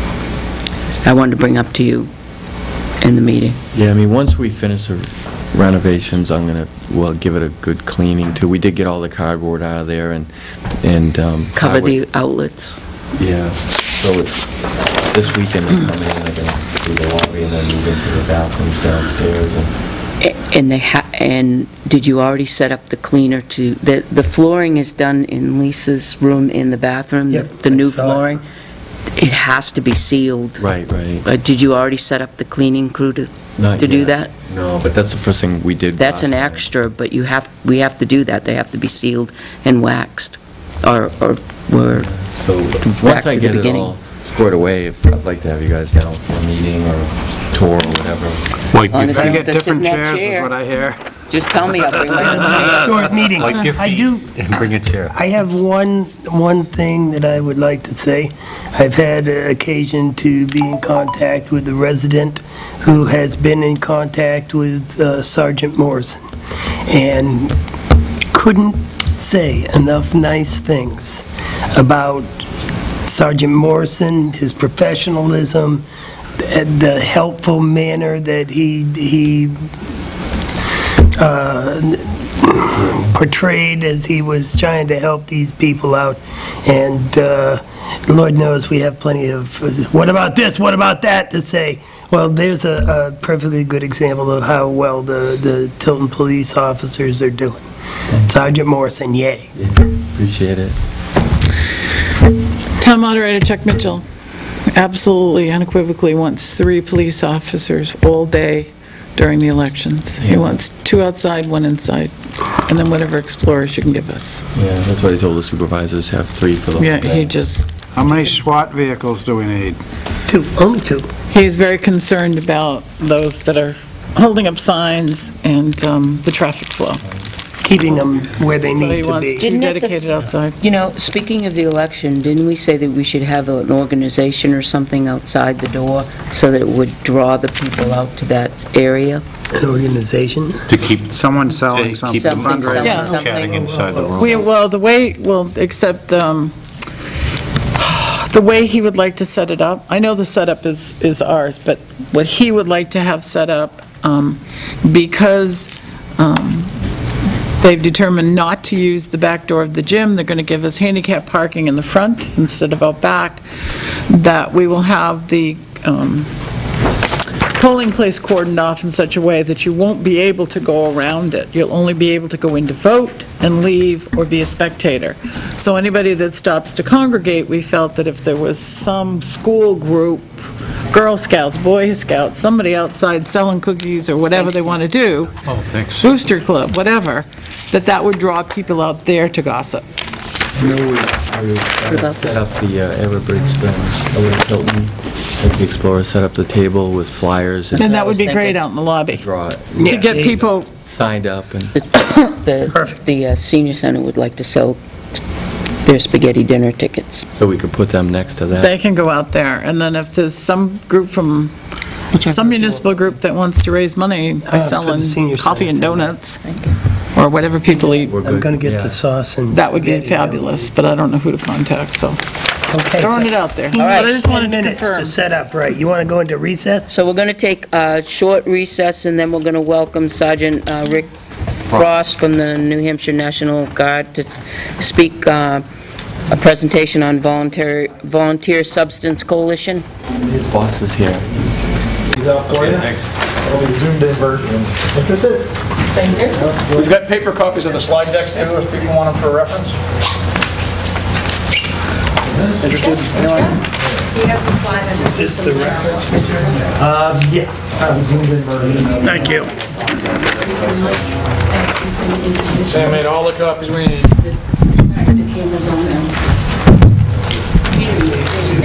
Huh? You mean I can go home, Pat? Yeah. Oh, sweet. See ya. Sit down and be quiet. Anybody need any more on the slide decks? I've been dismissed. Yeah, one. I do. Perfect. Thanks.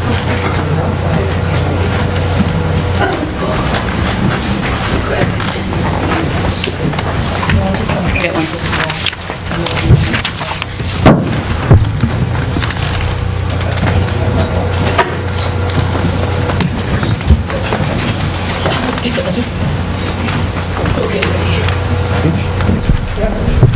Okay, we're back from recess. So I just want to give a little bit of background. So I met Sergeant Rick Frost from the New Hampshire National Guard probably a few times at one of our chiefs' meetings, and I'll let him go into more detail about what he does for the National Guard, but he actually helps towns and cities start drug coalitions, and he's very humble, but I'm going to say that he's probably started about 20 of these over 6 years, which is pretty impressive when you actually hear all the work that goes behind the scenes to help get these off the ground. And I just want to preface, so he helps the towns get going. He acts as a resource, but he doesn't run them, and Rick will go into more detail on that. But one thing that the military is good at doing is supplying resources in helping towns manage those resources. They're very good at it, and they train to do that under so many different circumstances outside of war. And then also, we have Master Sergeant Gary Demore, who's with the New Hampshire National Guard Counter-Drug Task Force. He, in his role, supports all the drug task force around the state, and he can kind of talk about more. But he is Rick's boss, and so he's here also to see this presentation with us. And so, without any more, I'll turn it over to Sergeant Rick Foss if you want to come up and just kind of... Sure. Do you want me to use the microphone? Or? Up to you. Okay. I think maybe for the recording, it might help. For the recording, yeah. Absolutely. Yeah, it works. No worries. Televising that? Yes. Yeah. It's being recorded. Okay. Well, thank you all very much for the opportunity. I think, Chief, you should have just dropped the microphone when you were done. You nailed it. I mean, it's a good, yeah. You did a good job there. We as the National Guard, we've supported a lot of different community-based coalitions across the state. As he mentioned, it's a big focus of ours that we train communities to do the work. We support, we don't supplant. It's very important that we work, we call it force multiplication. We're trying to pass some of the knowledge and training that we have received onto others. We use a lot of different processes with coalitions, but all of the work that's very anti-drug specific, we use what we call a military decision-making process. We use it's kind of a technical term, but we use military strategies to organize the work, to implement the plans that we come up with, and not just in New Hampshire but all across the country. We've seen that's a big problem with this type of work. A lot of communities are really great at coming up with plans. States come up with plans. When it comes to implementation, folks tend to struggle sometimes. So that's where we as the National Guard tend to excel. The expectation is we get a very vague strategic order from our commanding general, and we are expected to work down until every person knows to turn left or turn right. So that's kind of the principles that we're applying here. The framework that I wanted to present to you folks tonight is a framework that's from at the national level. It's called the Substance Abuse Mental Health Service Administration, SAMHSA. They are kind of the gods of drug prevention work throughout the country. They're the big funders, the big managers of all of the grants that Division of Health and Human Services gets to do this work. So to work directly underneath them and to get training underneath them puts us in line with the most current and up-to-date practices. So what we're going to talk about here are some of the practices that SAMHSA does promote for communities to affect drug prevention in their communities.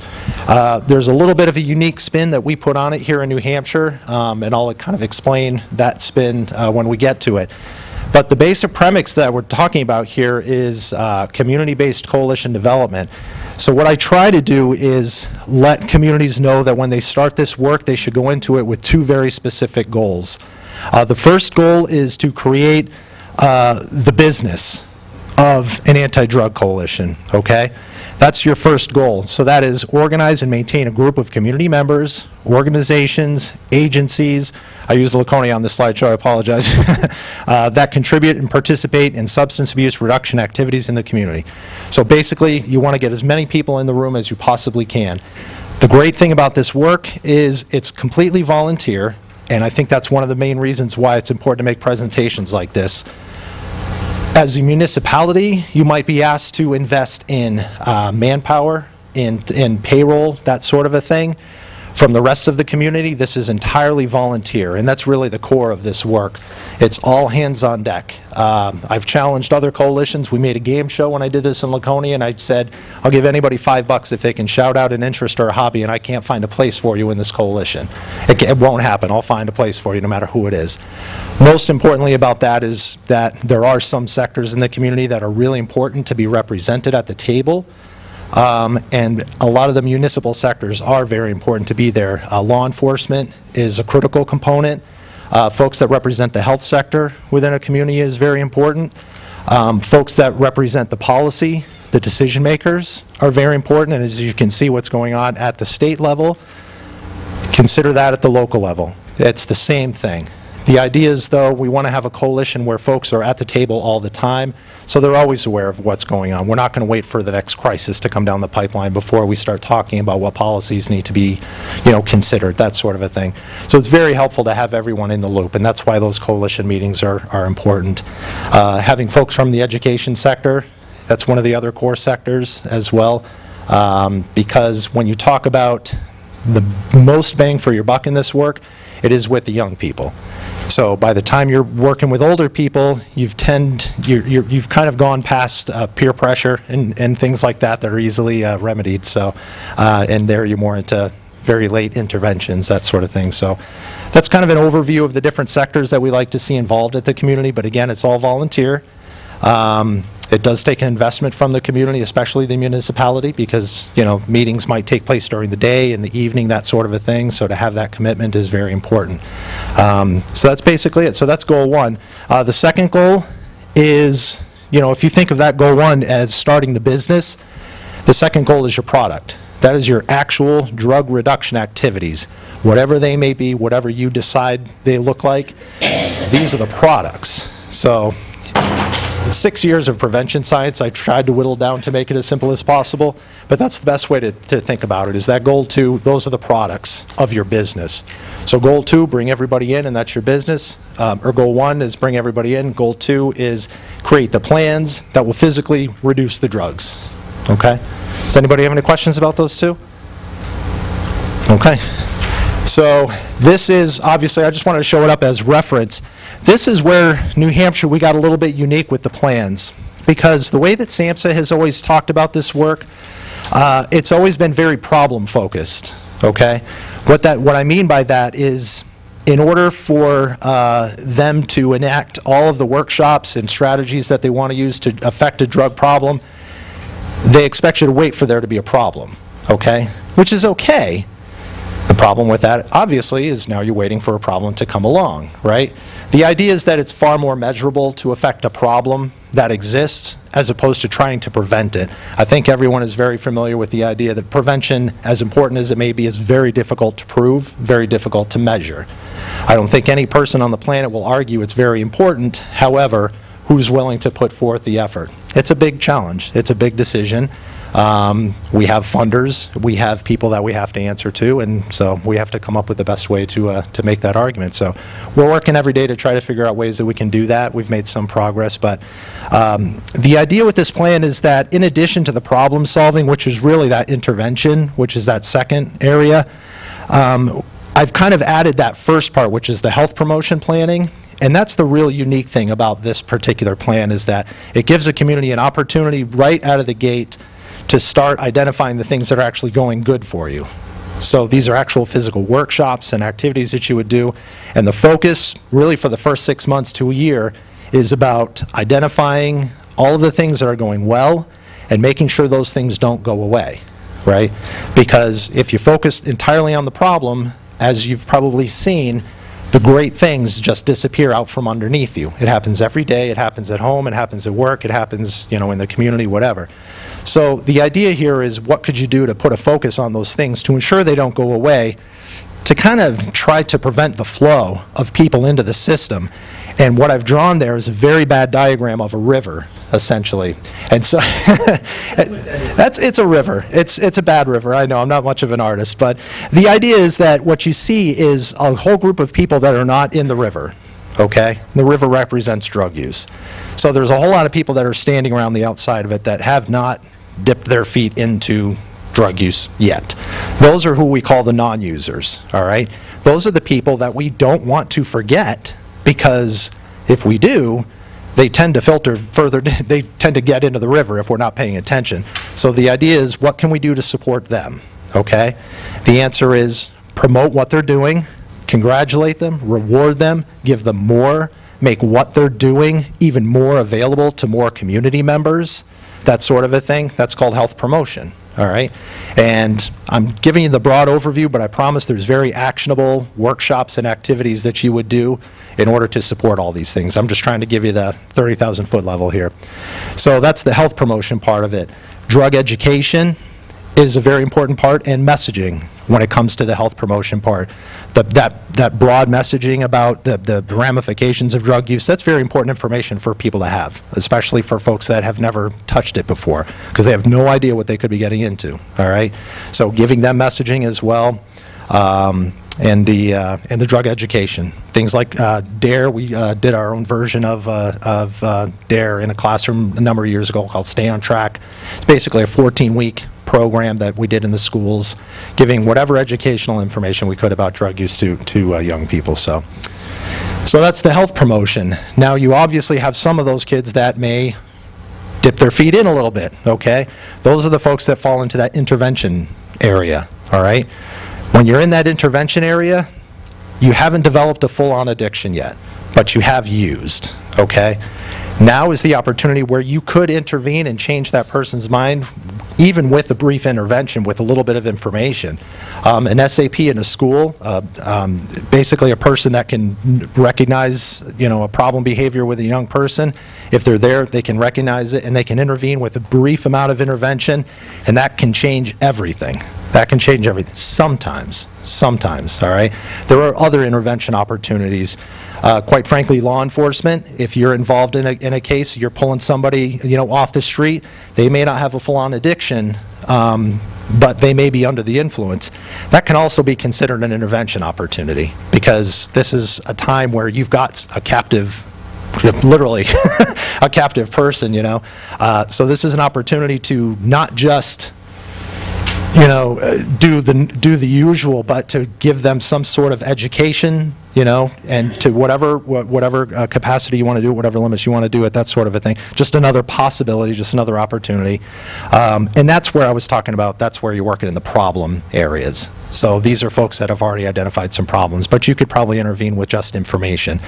Now, obviously, they could go further down the river and wind up close to the edge, and that's basically where you're in need of that immediate treatment.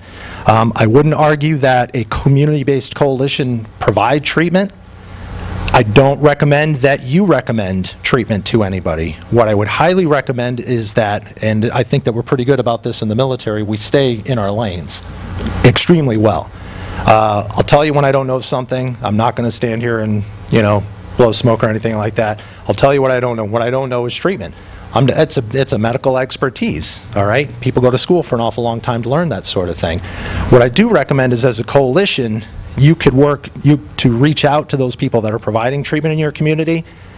If there's none, that's an endeavor for you, okay? If there are some, reach out to them, bring them into the room. Again, very actionable activities that I can give you. But it's basically about working with them to identify obstacles that they may have. In Laconia specifically, we identified an opportunity where treatment providers could not get transportation for their clients. It just so happened we had a parking lot full of school buses that were sitting all day long. So the endeavor now is to try to get 2 of those school buses available so that we can actually transport people around, and I'm pretty sure that's going to happen. It's not a difficult task. It was really just about, we take advantage of the fact that, or take for granted that these conversations happen. So as simple as it may seem, it's usually just because the people weren't all in the same room at the same time, so with some structure. So that's access to treatment. Childcare, providing childcare. I can testify to the fact that when it comes to receiving treatment, if you have expectations of someone to get treatment and you haven't asked them what are your needs in order to do this, you are missing the ball. You are missing it entirely, because reality sets in very, very quickly. The guy that you're trying to get into treatment may have two DUIs under his belt. Probably doesn't have a driver's license. But now you expect him to get to treatment. We're not expect him, but we hope to get them into treatment. We kind of want to put some mechanisms in place that they might be able to exploit in order to get themselves past that hurdle. Child care is another big one. If they're going into rehab, that's 30 days. Imagine if you're in need of rehabilitation for 30 days and you're a single mother or father of 3 children. How in the world are you going to do that? All right? So we got to try to put some mechanisms in place to identify those challenges. And as a coalition, oftentimes you can help. You can make a big difference. And same thing with the recovery support. The folks that are in recovery supports, that's another expertise that I don't pretend to know. But folks that are in recovery, are in need of some of those basic services. Coalitions can provide facilities, transportation, all of that. That's very important to the recovery community. And the idea here is, in this plan, the folks that are in the recovery community will hopefully get themselves right back up into that non-use category. What I've just described to you is what the state is calling the continuum of care. So if you've heard the continuum of care, you know, if you know, you're tracking any of that, that's essentially what the continuum of care is. I called it something different so there would be no confusion about what the continuum of care is and what I'm doing. The continuum of care is a very specific set of guidelines and principles that the state is using, and I didn't want folks to confuse what you could do to support these 4 things with what the state is doing, you know, at the larger level. So I think that's the overview. I do have some more information, but I really don't know if I should go into too much more. That's kind of the basic principles of what a coalition can do. It amounts to basically 12 or 15 people in a room as a steering committee, and always, always, always trying to gather as much data as you can and bringing in as many community members into the room as possible. If it's 12 people doing the work, you're not a coalition. A community coalition should have children in the room. It should have parents. It should have faith-based individuals. It should have business leaders from your community. Anybody and everybody that you think can contribute or benefit that has a stake in this particular topic should be in the room.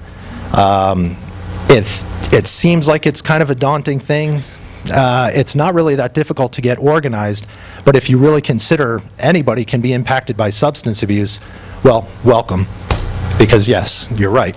And that's kind of where we've kind of underestimated this issue for a very, very long time. I consider it hopefully to be, what I'd like to see is it become a very basic social service when you're doing this type of work. I really think it needs to be. I think it needs to be. I think we got kind of caught a little bit, and that's kind of where we're at. That's my personal opinion, but that's it. So does anybody have any questions or anything? Yes, sir. Are you including alcohol in this? So alcohol, tobacco, and other drugs is the general, the gist of things. Alcohol is probably the #1 drug that the state of New Hampshire has been and will probably face for a very long time. Alcohol is definitely a drug, as is tobacco, The idea when you get into deciding what are you going to do for problem solving, that's a great example. You would bring in every community member you can and you say, you help us identify the priorities. We're going to present you with a whole lot of data that we've gathered from the law enforcement community, from the ERs, that sort of a thing.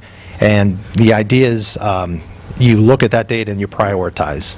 And with a lot of coalitions, I really stress to them, pick 3 substances and focus on those 3 things. Because as you're working on those 3 things, chances are the work that you're going to do is going to have an impact on every other drug.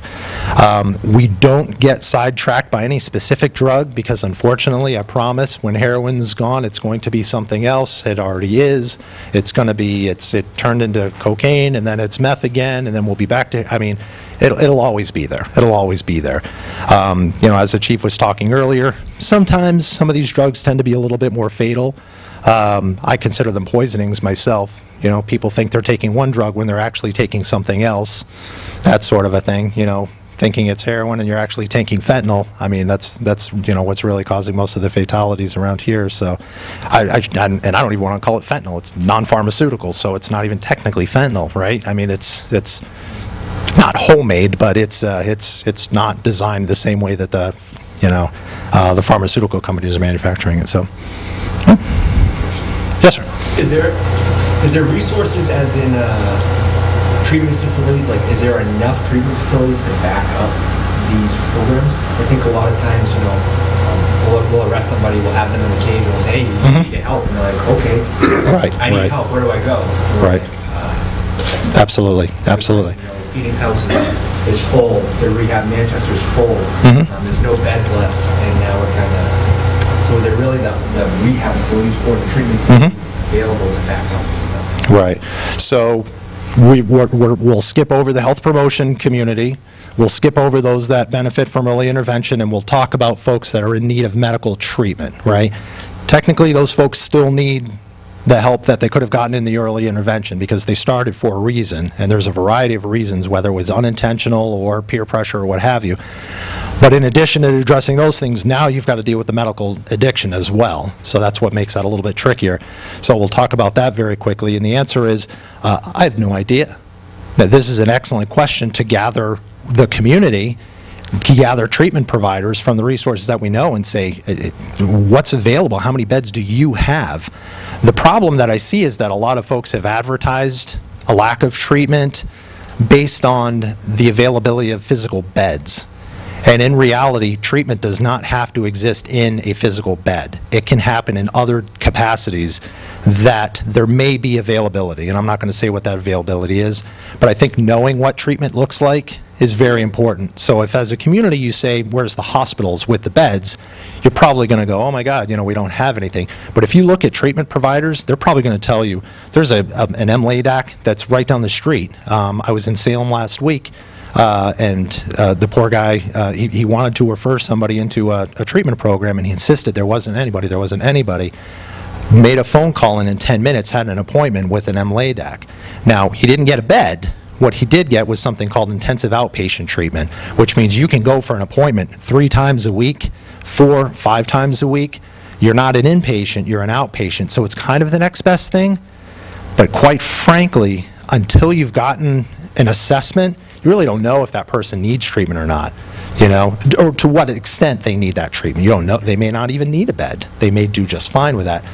So I think to answer your question, we need treatment providers in the room to tell us that information and to educate us on what treatment really looks like. If there's anybody in the treatment community that has a difference of a... Yes, ma'am. Thank you for coming. Here, both as a member of this community, as a parent, but also as the Assistant Commissioner for the Department of Corrections. I think the first question is interesting around alcoholism. Certainly the Governor's Commission has talked about alcoholism a long time, but I think when you talk about treatment, I started as a social worker. You can't pick a selected drug. Treatment is going to address what you come in for. Your example around the MLADAC is perfect. They're going to do an assessment of you and make a determination of what treatment is appropriate. And I think it is fair to say that there's a challenge to get people who are treatment ready into a rehabilitation bed. Right.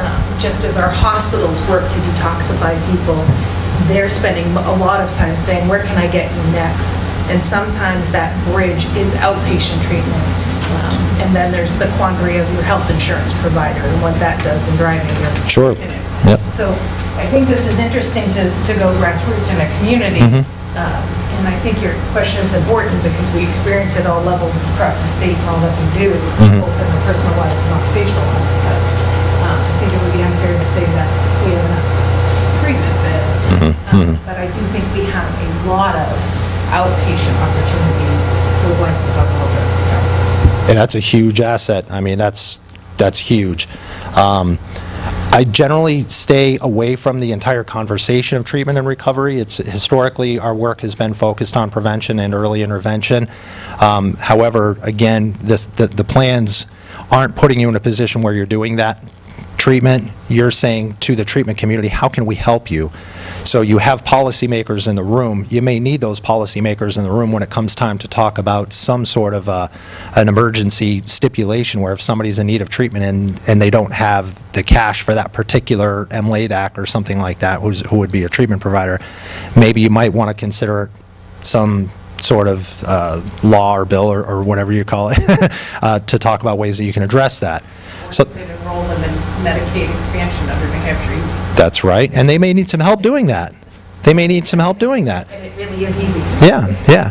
So these are all things, and that person that's helping them do that might need an office, and they might need a laptop, and they may need transportation for those people. So again, this is really about a community effort, and most importantly, it's really about identifying your community.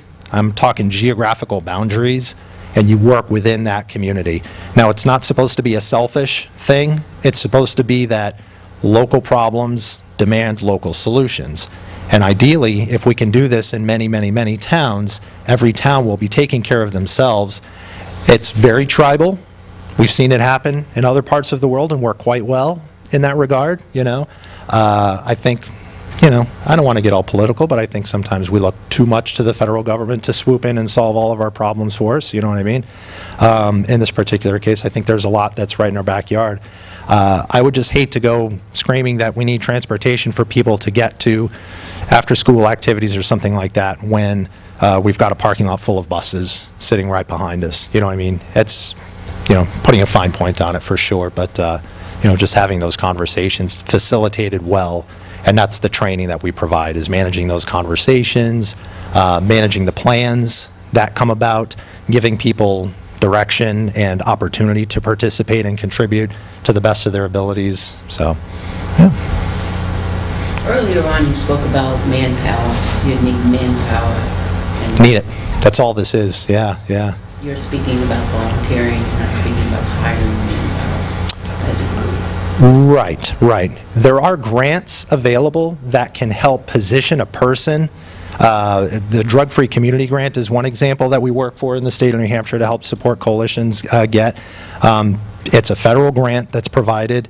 It's not run through the state. It literally goes from Office of National Drug Control Policy through SAMHSA and then into the community. So it's a unique thing, but I think it's an example of where I think even the federal government is saying there's something to this local work that's going on. The smallest, tiniest little town can get this grant. It's the equivalent of about 125 grand a year for 5 years. Now, lots of people misunderstand what that money is for. That money is entirely to pay for the people that you need to organize this process. They're not there to pay for an after-school program. They're not there to pay for fishing poles for an after-school program. They're there to pay for someone to bring the people into the room that you can get local resources for. We've done great things just by inviting Parks and Rec. It's unbelievable how underestimated the value of the Parks and Rec department is in most of the towns. Really unbelievable. Coalitions can get involved with needle walks and playgrounds, that sort of a thing. I highly encourage things like Neighborhood Watch, all of that stuff, all that where you get community members involved with the efforts. There are some money. There are some monies involved in some cases, but again, it's really all about getting the people into the room, and even that money is designed to find a person to help get people in the room. Does that make sense? So, yeah, a lot of communities, you know, kind of missing. Yes, ma'am. That was a very good presentation. Thank you. Your being here today is just very timely and very pertinent. So have I gone way over on my time, though? No, I just things all Timely with everything going on with drugs. Yeah, yeah. It's got so much going on. Yeah, yeah. I have a son in the high school, and I know a lot more than I wish I knew. Yeah. The question is so you're going around making municipalities, making communities aware of this concept of a community-based coalition. Mm-hmm. Right now, are there any communities now that you're aware of that have active coalitions going right now? That's one question. Mm-hmm. And then the second question is, you're talking in alphabet, in letters that we don't understand what you're really, like SAMHSA and Madillac or whatever. MLADAC, yeah. Yeah, my apologies, yeah. Explain what those are. With my boss in the room, too, right? Acronyms, Frost, acronyms. So SAMHSA is the Substance Abuse Mental Health Service Administration. And that's federal? And that's a federal organization that they're basically charged with coming up with the best practices for folks to do this work. When the Office of National Drug Control Policy, ONDCP, which works directly underneath the president, when they get a directive to do something through health departments, it goes through SAMHSA. It goes through Substance Abuse Mental Health Service Administration. They develop the best practices, they manage the grants, and basically circulate it out. So this coalition building is one of their initiatives. I use as the parameters for the problem solving, it's called the Strategic Prevention Framework, SPIF. The state of New Hampshire just got done with, they call it the SPIF-SIG grant. And that might have been, that's an acronym that might be familiar, but it meant, Strategic Prevention Framework State Incentive Grant. The state got federal dollars to implement the Strategic Prevention Framework, which is what I teach right here. Yeah, so. So then, all right, and That was a Melodic. MLADAC, yeah. Master Licensed Alcohol Drug Counselor, right?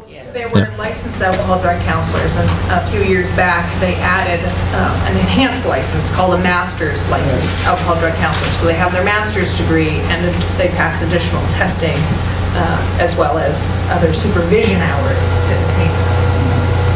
And then back to my first question, what other communities are you aware of that have active coalitions that we could maybe talk to and find out some of their successes? Well, the coalitions themselves, every single town in New Hampshire is very different and unique. Most of the coalitions that I've worked with have not started at the municipal level. It usually starts with an individual or an agency that wants to start, and then they kind of promote the idea and start to pull in. They pull in the chief of police, and they pull in the superintendent of schools, and they pull in the hospital director, that sort of a thing. But we saw a lot of promise in the possibility of starting coalitions with the municipality already on board. It was a very important step and a time saver for when the coalition got started.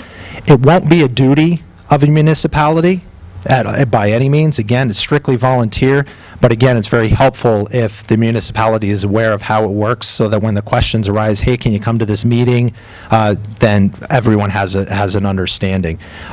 So to that end, Franklin is the one that I know that is actually managed by the municipality. So Franklin Mayor's Drug Task Force, they utilize that drug-free community grant, so they receive federal dollars. It's temporary. It's startup capital is the way I like to put it, to get your goal one going, start up your business. But that Franklin is a great example of how a municipality can help oversee that particular endeavor. It's not a requirement by any means, and again, Franklin's the only municipality that I know that runs it. Every coalition involves their municipalities. Currently, I'm working with this coaching model we kind of branded Stand Up New Hampshire. And we named it after Stand Up Laconia, who was the first coalition to actually use this coaching model, and we saw such great promise. Another coalition from Newfound area, Bristol, Alexandria, wanted to use it and said, hey, can we use that name? So that's when we kind of said, hey, let's brand it and make it a thing. So we've got Stand Up Newfound. Most recently, we've got Stand Up Salem, which is another group that just started. I was just down there working with their police department. They've got officers now that are full-time community affairs guys. I think that there's 2 of them right now that are full-time doing community affairs work. Granted, they're right on the border. I mean, they're right there in the front lines, I guess you could say, really. Yeah, you know the highway, yeah. Yeah, exactly. But the community affairs work, I mean, that's a unique spin to put on it, because they're not talking about setting up roadblocks and things like that. What we talked about last week was implementing, they came to me and said, what activities can an LEA do? And that's when we talked about, I don't know if you want me to go into, go down the list. But even DARE is a perfect example, Drug education, very important drug education. Despite what you may hear, it's been revamped over the years, and I personally feel that the folks that argue it are the same ones that are saying prevention's not worthy because you can't prove it. And I still would argue that. I've got 4 teenage daughters, my God. Yeah, I have to do prevention. How could I possibly? Can I measure it? No, but I'm still going to do it, and it works. Do they do drugs? Not that I'm aware of. That's measurable, right? That's measurable. Is it true, though? And that's the argument, right? Now, there is one in particular. You do drugs and you do prevention. 1 and 1 is 2. Yes. Absolutely, absolutely. I have a deep trust in these 4 girls. One of them has approached me and said that she sat down with 3 people. One of them was smoking. She was embarrassed as hell to say that she did not want to smoke, so she pretended like she did, and she had a really sore stomach and did not. I believed her. I didn't do a drug test. I believed her because she did approach me with that. And that was about as close as I've heard. The others are like, yeah, no, we have no desire. They're music, they're drama students. They have a lot to lose. And that's where I talk about the health promotion and those activities. If you give kids something to lose, they might actually think twice before they make a certain decision, Again, can you prove it? No. Do you have to? No. You can do the measurable activities while you're doing the health promotion. But I think that's where we've been dropping the ball, is we've been so focused on just doing the measurable work that we don't even try to touch the health promotion work. So that's kind of why, even at the federal level, it's, the focus is always on addressing specific problems. So again, that's my opinion. So does that answer your question? Many others. Stand Up Salem was another. Belmont I just met with very recently, and they were very excited. I think Belmont is going to be the next. They're going to be Stand Up Belmont, as far as I know. I think they voted to take that name. So I have done a little bit of work in Guilford. I won't overplay the work that I've done in Guilford. It's been tough going. It's been tough going in Guilford. Milford is another big one. Milford is going for that grant. We're doing one of these workshops that I've been talking about. We're going to do one next Wednesday night. Not to blow my horn, because I'm usually not impressed by it, but Governor Hassan has heard about it, and she wants to come and listen in. I hope she comes and listens and gets some good information and sees how a community can do some good things. So Milford is another good example. So, yeah, no problem. Yeah, my pleasure. I was just going to ask you, you mentioned that DARE has been revamped. What have you experienced in trying to enhance the education around substance use and abuse through middle school and high school? What have you seen these coalitions do? Because my kids are 12 and 10, and so they had DARE, and then it sort of drops off and gets a little hokey. So obviously, by nature of occupational hazard, I do a lot of teaching. But I'm interested in how you said, put the students at the table and things of that nature, break down the barriers of, showing up in a uniform, and is that a positive thing for that student, or is that a fearful thing for that student? Kind of get them to literally use the voice they're afraid to use to help us do a better job at educating and intervening in a way that, is not. Right. Well, I mean, have you guys done DARE in the region? Yeah, see the elementary schools are on the other side, they're in Northfield. Okay. So DARE is run out in Northfield. Okay. More kids in the middle school district. Right. And when they come over here, it's middle school and high school. Right. There's no DARE. Right. The idea is that there is some, as far as other programs for a school, I don't know of any that work as good. I really don't. We had ours, Stay on Track. Stay on track, yeah. Yeah, I mean. Well, but there's also a great laundry list of evidence-based prevention programs that are out there.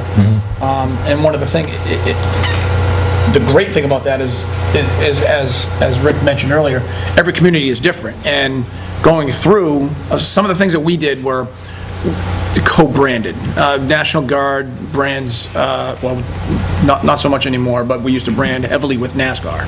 This was our Stay on Track was a heavily co-branded program.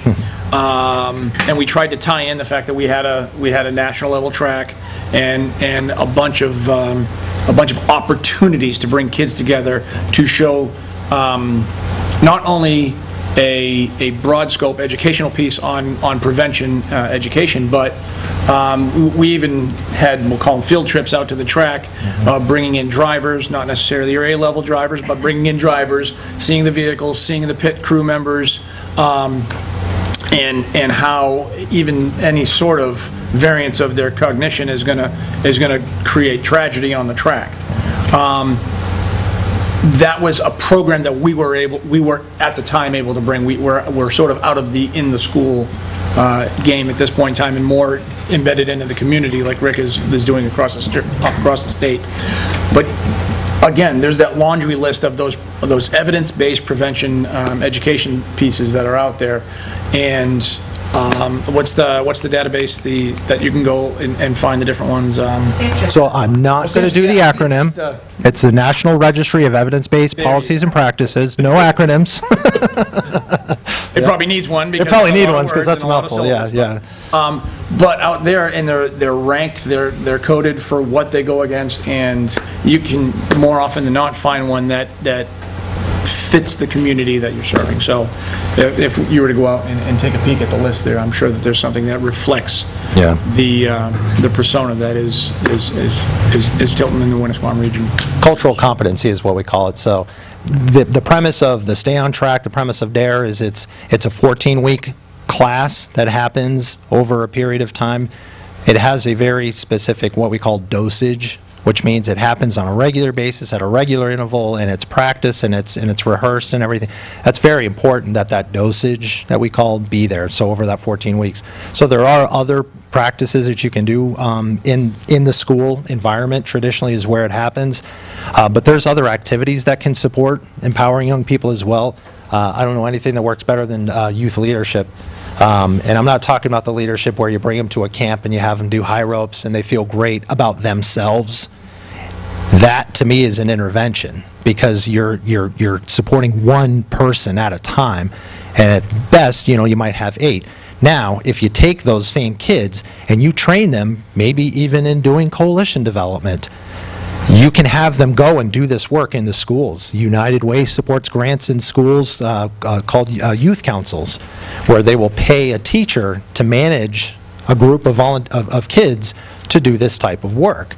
You can take that to any level you want. My most recent endeavor right now, I'm trying to get an organization from Washington. They're called Community Anti-Drug Coalitions of America, CADCA. They're the ones that provide the training for new DFC grantees. I had a conversation with them, and they would very much like to come to New Hampshire and do a workshop for 10 communities, 10 kids each. Train them on this work, so we would help support it and facilitate it, train them on the work, and have them go out and do the work within their communities and within their school, and at the same time train others. There's a laundry list of things that you could do for young people. It doesn't just, you know, education is one important component, but this is where I say the health promotion is important. Providing volunteer opportunities. If you don't have volunteer opportunities for young people, they tend to start to feel like, do I even belong to this community? Do my neighbors even care? The answer is, you know, it might surprise you if you ask them those basic questions. I can even help you with that. I've got a list of 40 specific things. They're called developmental assets, and it's a list that says here are the core things, and you as a community can work on those and say, do we have this? No? Let's get it. That's your health promotion. It starts with things like volunteer opportunities, feeling important to your neighbors, involved in extracurricular activities, involved in some sort of activity that provides self-expression. I know it sounds a little bit wishy-washy, but oh my, I mean, you really want to give them that opportunity to kind of express themselves a little bit. That's an important outlet. So, yeah, it's a great little list to work from. I can start you with that. It's all part of the processes that we do. And yeah. Does that answer the question? It helps. I know you're probably looking for some more specific ones, but there's a list. There's a lot. So. I know that. I just hadn't thought about these. Yeah. Yeah. Yes, ma'am.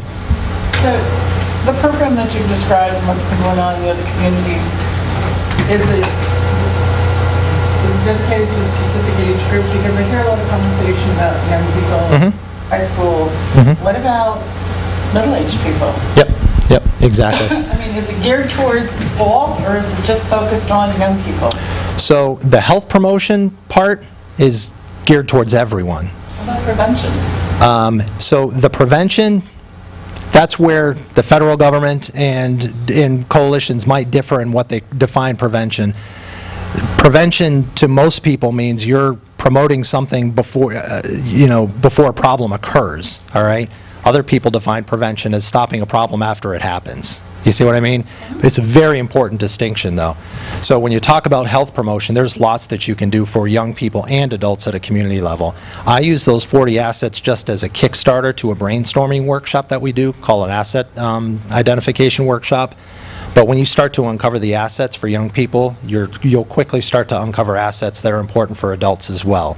Specifically things like fitness centers or a lack of fitness centers in a community, running tracks, and I know nothing about this community, and I don't want to, just in case, but things like sidewalks in good repair, a place to run, that sort of a thing. Those are all basic. I know, I'm sorry if I did. Okay. But basic things. Yeah, it's true. Yeah. Well, to go along with what Rick's saying,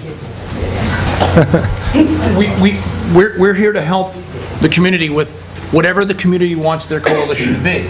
If the community wants to focus on 5 to 50, 5 to 500 age, not numbers of people, but it's what that community, when they come together to make this coalition, what they define their goals to be. So if it wants to be a youth-focused, if the Community Coalition wants to be a youth-focused community coalition, we can come in, knock it out of the park for you.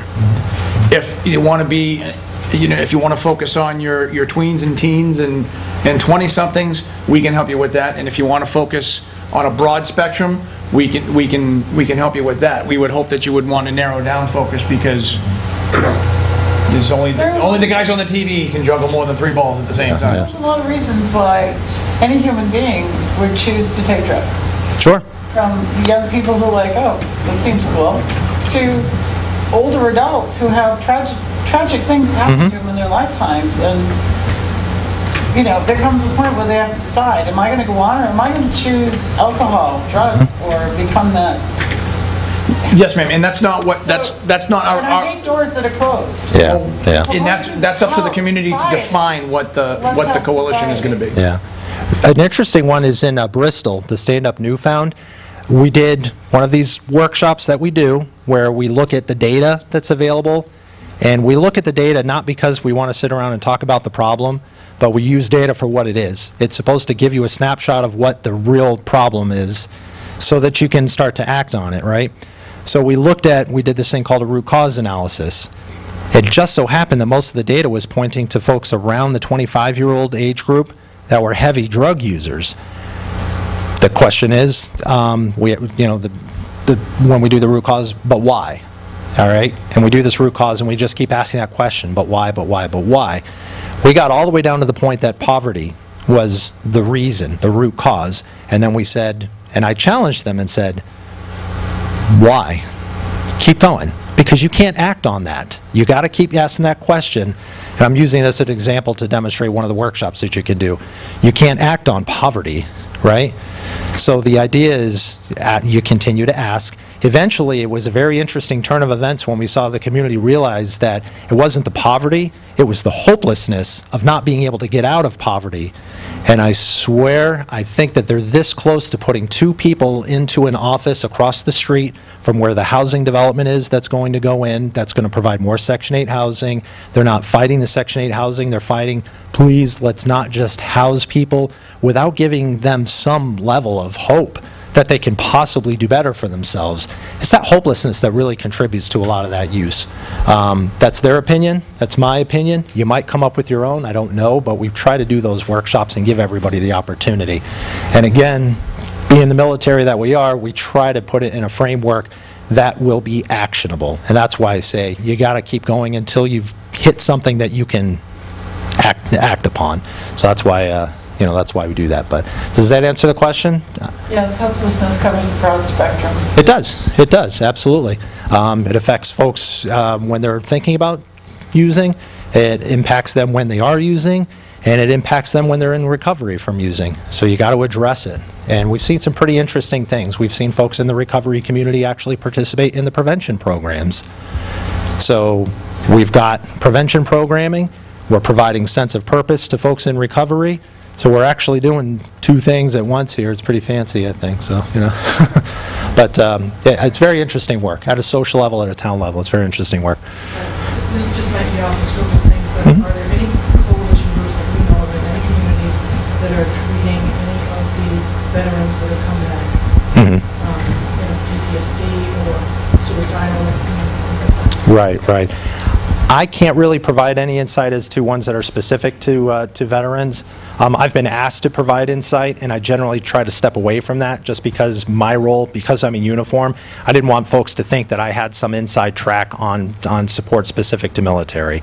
I happen to be in the military and provide the training, but I can say that I'm aware of many programs, but just as a military member personally, I'm aware of certain programs. When it comes to this type of work, veterans face a lot of the same issues that other people do. Access to the services, unique problems to their population, that sort of a thing. So, I don't know. Do you have any insight on that? I try to. As far as specific cases? Specific for military, yeah. Well, the military in and of itself is its own community, and we have our own community coalition. Right. We have several programs internally that are purpose-built to take care of deploying and returning soldiers and airmen, sailors, and Marines. In the state of New Hampshire, I know that we try not to discriminate branch of service, whereas we only serve as an airman or as a Army or air individuals. But I'm sure most of you are aware, if not all of you are aware, that New Hampshire also has a high percentage rate of volunteerism for the military.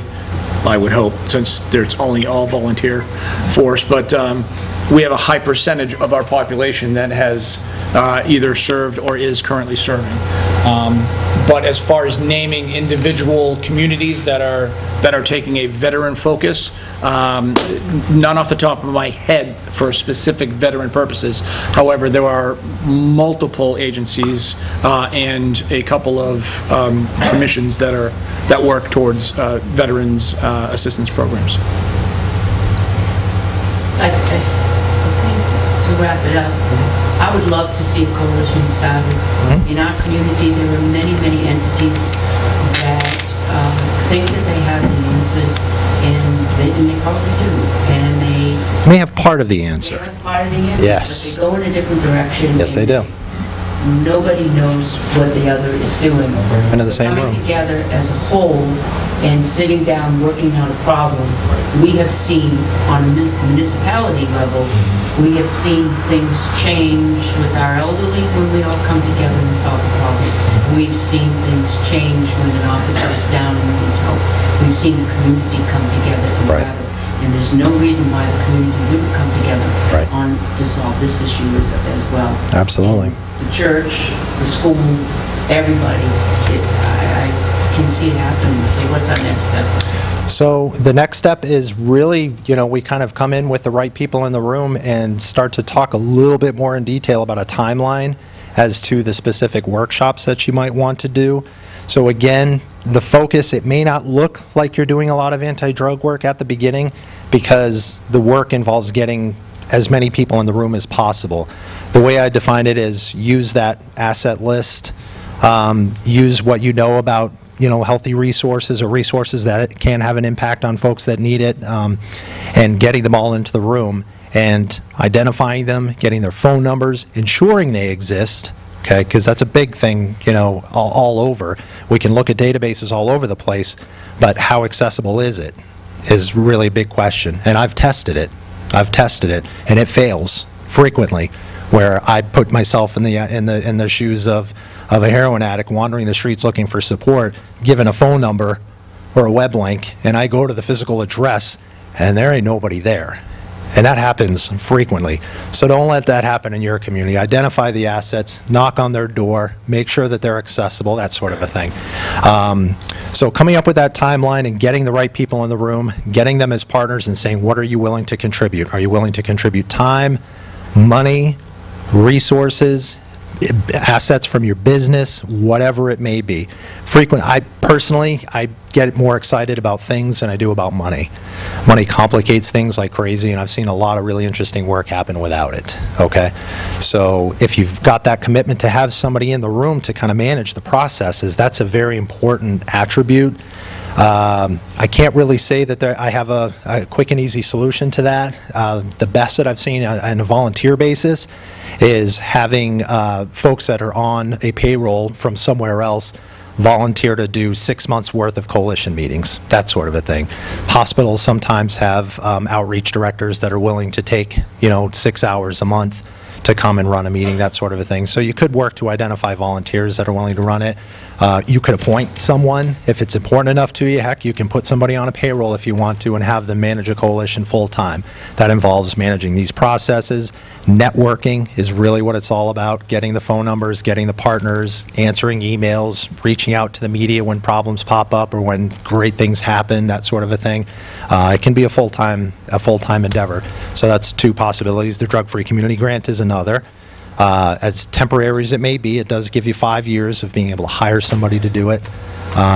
So the next steps are to sit down with as many stakeholders in the community as possible and work out a timeline. It can take about, in Laconia, I think we spent about a year just working on that first goal, The good thing is as we're doing it, prevention is happening. as we're doing it, because activities tend to occur even just in between the meetings and such. And, they've generated a lot of excitement, and frankly, have not done anything comprehensive to to implement their drug reduction, plans. The activities just kind of sort of happened, so, yeah. So, unfortunately, we do need to have another meeting. But I promise you, I bore very easily. I don't like meetings. If I'm invited to a meeting where I think it's going to be I'll call this a presentation, but I usually don't like this sort of thing. I strive for everyone in the room being involved and engaged. If not every single person in the room has spoken, we've failed miserably when you get to that point, if you're having a true coalition meeting. That sort of a thing, little facilitator tricks that we teach folks to keep them engaged. But yeah, that's kind of a broad, kind of a vague response, but unfortunately It's a big part of the success matrix, too, is making sure that the people that are at the meeting are invested in the success.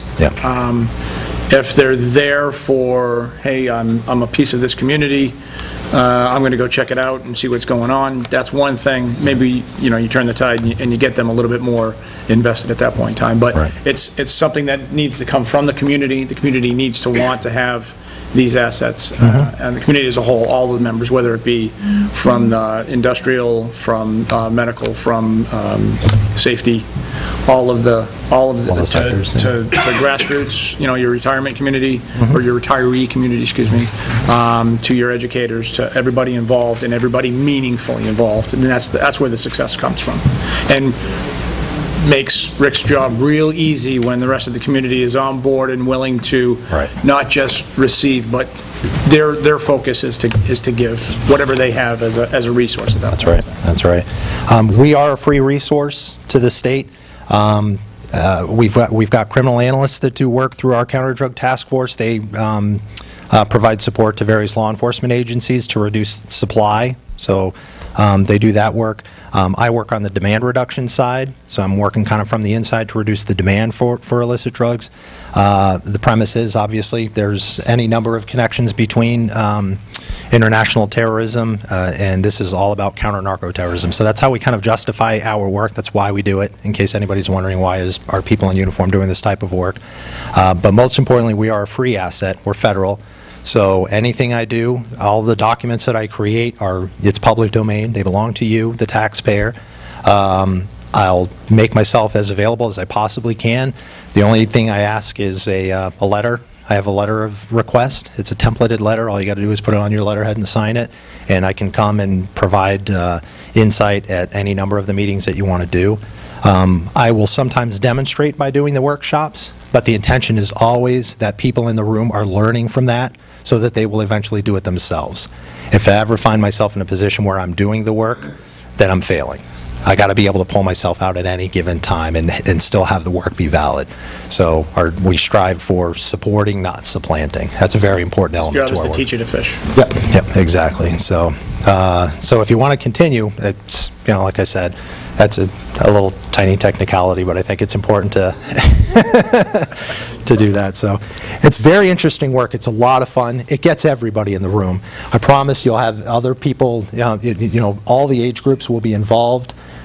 Folks that are in full recovery, they might be fully addicted at the moment. I've seen them in the meetings, all right?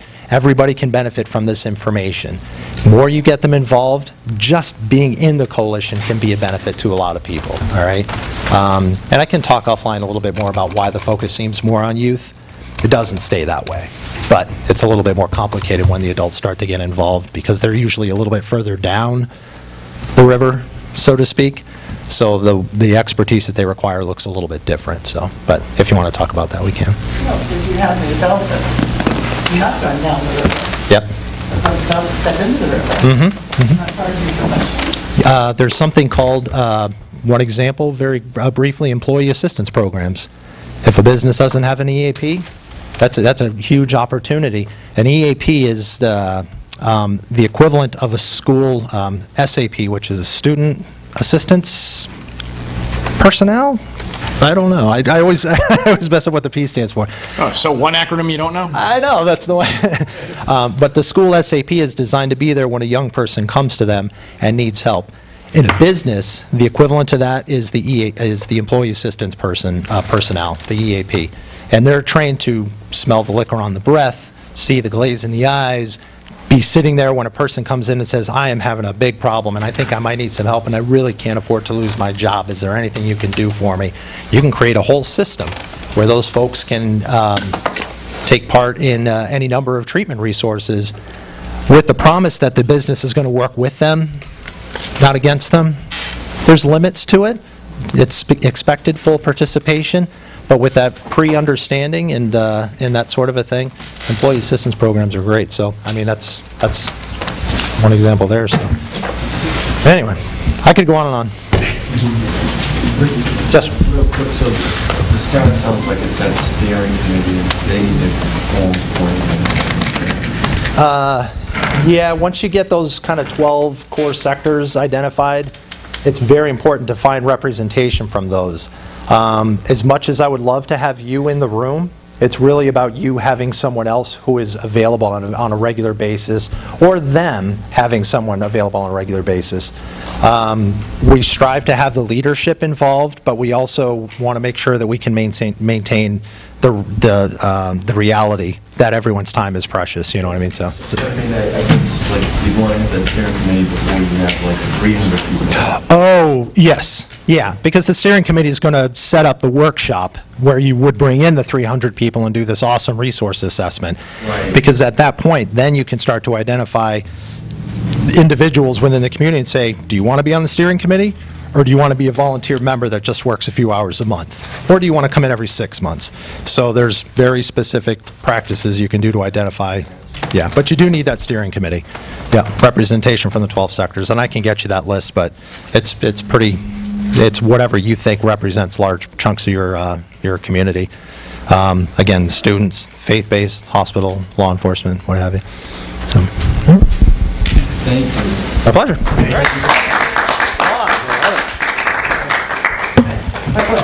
We'll take a short break for them to...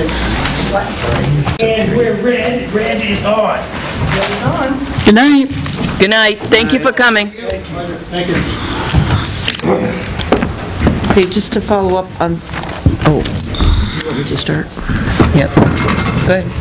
Just to follow up on earlier in the meeting, I was supposed to call the school and let him know exactly how many tables we need. That's the way I thought we had left it. And I had your diagram, and I counted up the number of tables, and it's like, that's a lot of tables. So I was going to see how many we had downstairs, and then just ask him for the difference. I think it's a plan, as long as I'm looking for Chuck's list. I left that folder, I have the folder right here. Right here. As long as we have a plan, and I don't care if we use some of ours, some of his, all of ours. As long as we have what they need. I've got 3, 4, 5 8-foot tables. Are we looking at the same sketch? I've got Chuck's list. Oh, you have Chuck's list. As he sat there during that meeting and, rambled off. So what does he have? He wants 3 8-foot tables for the ballot clerks, 3 2 8-foot tables for the supervisors. And then he has 2 tables to registered voters, 2 tables for the tabletop booths, a table for checkout, and a table for food. Don't you need a table for the changing back from That's the supervisors. Okay, so you got 2 on one side and 1 on the other. They'll have to go to the supervisors to do that.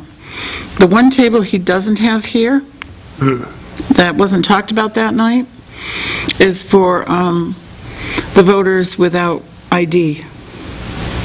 They'll have to fill it. 3 voter tables? So there'll be another table for the, there's an acronym for it. It's for those voters who come in, do not have their identification, or refuse to produce one. They'll have to fill out the challenged voter affidavit and have their picture taken. All right, so that would be... So now that's another table. All right, so we'll make that... Just call it photo table. Is there a special table that goes with the TDY? thing, Catherine? Yes, Cindy has all of that. I just checked with her, she has everything new. They sent us a whole new kit. Oh, good. It's a whole new ball game. She has everything, including the tablet. We still have the table and the booth. That hasn't changed, but everything else she has. Probably the light. So we'll have to go through that with her before next week. We'll have to go run through that with her to make sure that, we keep they didn't send us an extension cord, we take that out, those things that they didn't send us. So I'm going to put that on the list, check.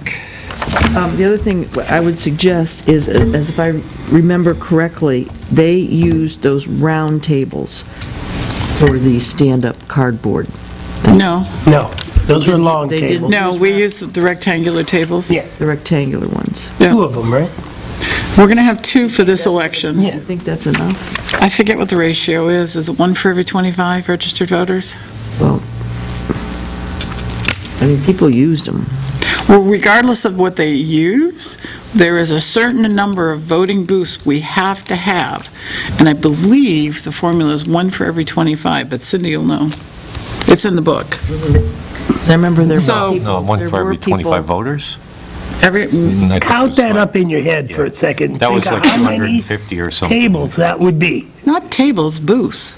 Booths. Yeah, but I'm Well, talking even about booths. so. I'm talking about the tables where they put up the cardboard. That's what I'm talking about. Those are tabletop booths. Oh, they call them tabletop booths? Yes. Okay, Yes. even though So- it's just little pieces of cardboard. Those are tabletop booths. The reason I say that is because the ballot is so long, and people are going to be in there a long time trying to find their candidate. And- Well, what I suggest is, I can only tell you what the moderator asked for. I know it's the selectmen's responsibility, but since they work it, I just recognize trust me, other 4 selectmen, please.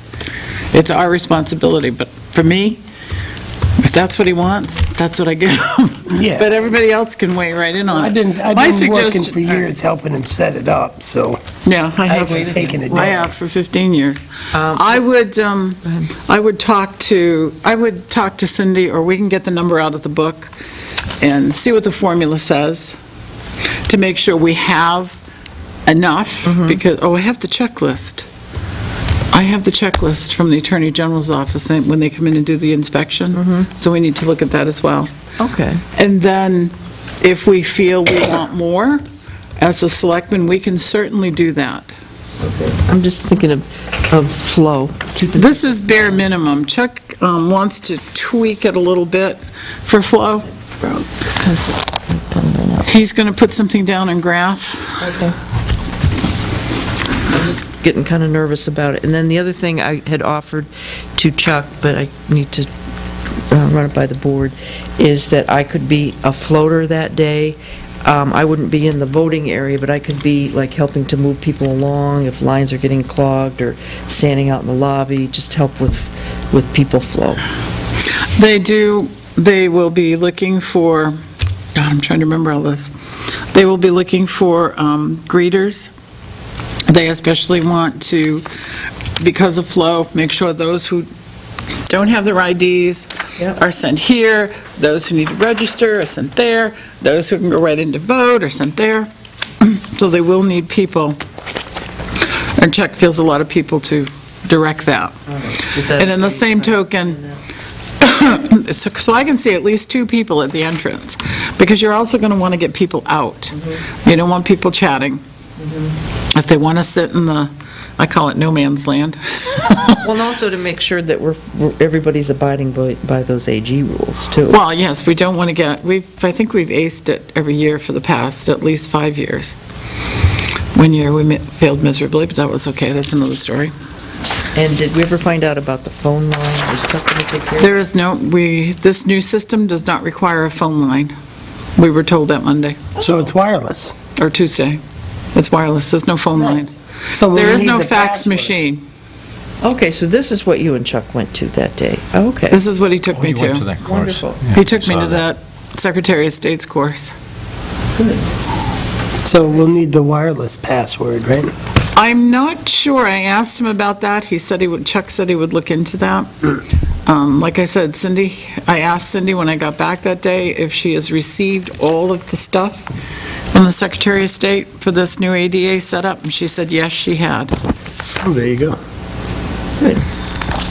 So like I said, the next thing will be to check to make sure of what they've sent us and what we'll have to take from our bag of tricks. Good. This election's going to be a hoop. Okay, Archie St. Hilaire from Bestway called, wanted to know when the board wanted to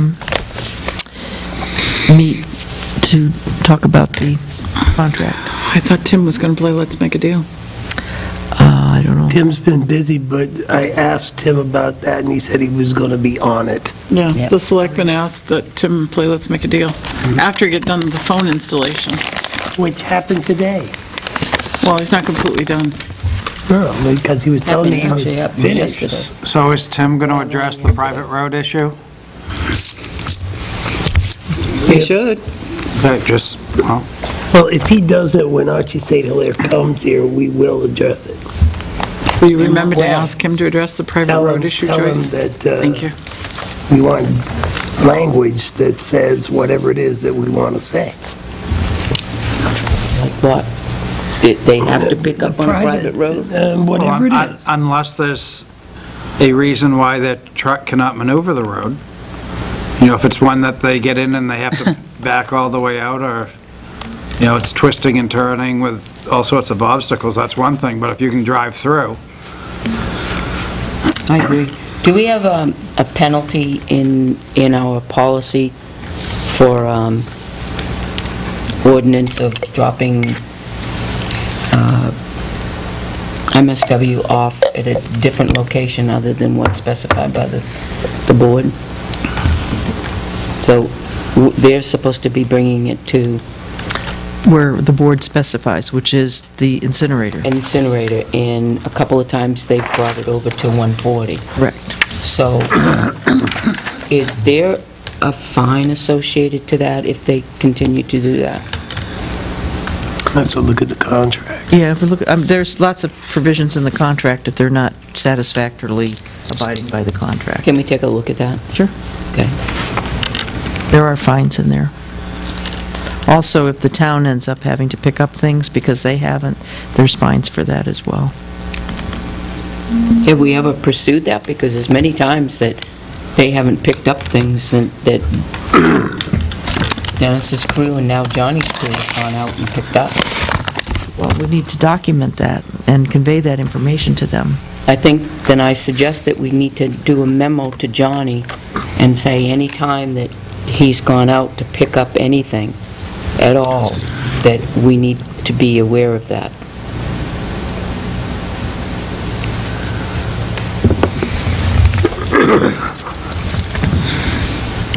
Because if that's part of the provisions, then we need to, because I know in just the last month, we've gone out and they haven't picked up on certain days. Cedar, And they Chestnut, haven't gone back to... They haven't gone back and picked them up. Johnny went and picked them up. There are a couple of streets that were... I wasn't aware of that. And then Catherine, I emailed you the provision in the existing contract about... Just read it. Thank you. I received a telephone call from Scott Davis the other day. The Belmont Selectmen signed off on their application to change their groundwater classification with New Hampshire DES. And in that discussion, the Water District Commissioners and the Belmont Board of Selectmen felt it would be a good idea if the three towns got together, Northfield Selectmen's Board of Selectmen,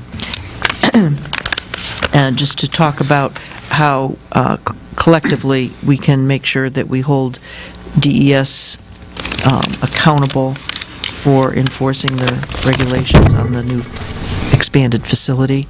And the commissioners have agreed to facilitate that meeting, to host that meeting. And they would like to do it sooner than later, so the commissioners were thinking sometime in February, maybe the second or third week of February on a Wednesday, and in another, they were thinking of having, holding the meeting at like the Pines Community Center. I'm curious Talking as to, we're going to talk about how DES is going to enforce these new aquifer rules. They No, haven't- not just the aquifer Oh. rules, but their whole permit, making Okay, sure the okay. best way is All right. abiding by the conditions in the permit. Why don't we offer to host it here? They want a neutral place. Why, are we going to war?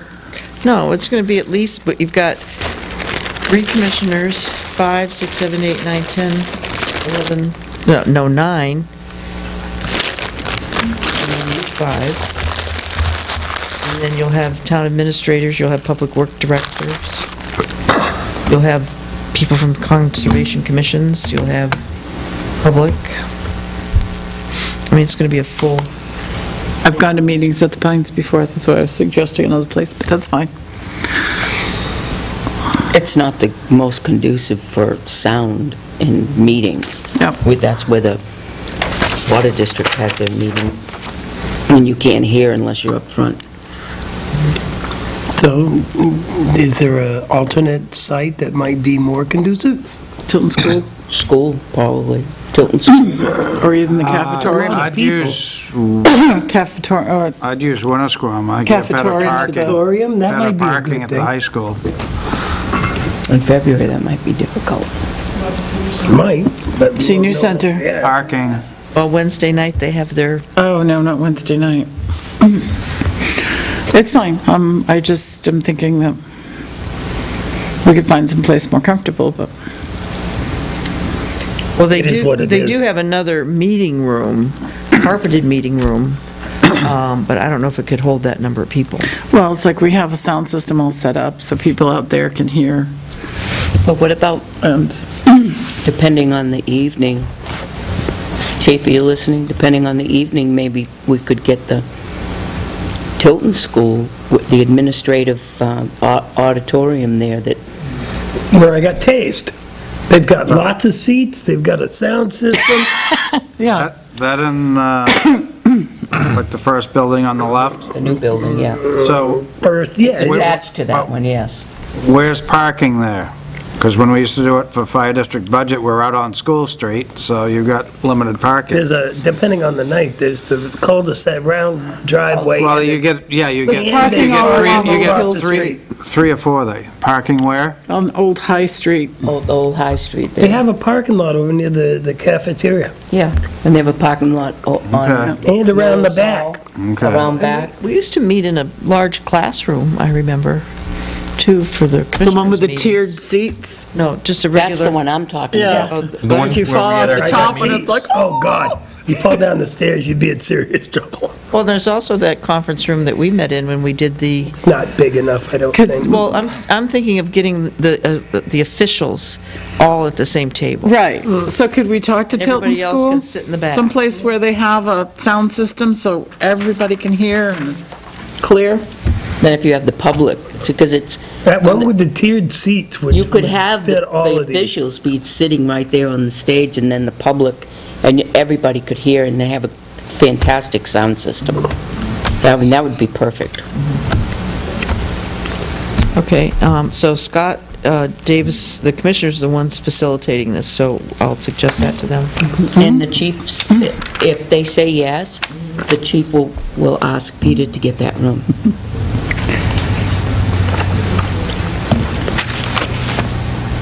Maybe the third or fourth week. When is the, Third or fourth week, yep. when is the public hearing, the second public hearing? Not the 1, 2, 3, not the fourth week.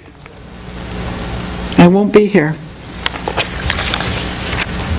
In February? not on the 25th. It'd be the 10th or the 17th. The 25th is a Birthday Thursday. party? Where'd you select on this? Oh, 2015. What is that doing there? 24th. The 24th is a... 24th is fine. 25th, I'll be somewhere in Maine. That's Thursday, that's Selectmen's meeting. She'll Skype. Okay, I'll do it on the 26th. All right, so we're free the 10th, 17th, or 24th.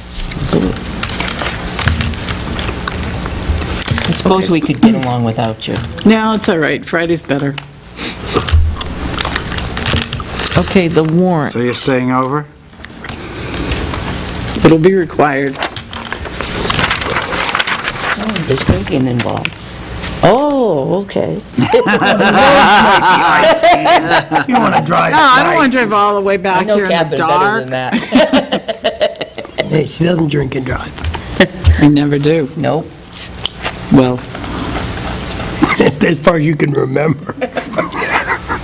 In your folders is draft number 2 of the warrant. Yeah, there is. So for the inserting the zoning amendments, there'll be 1, 2, 3, 4, 5, 6 amendments.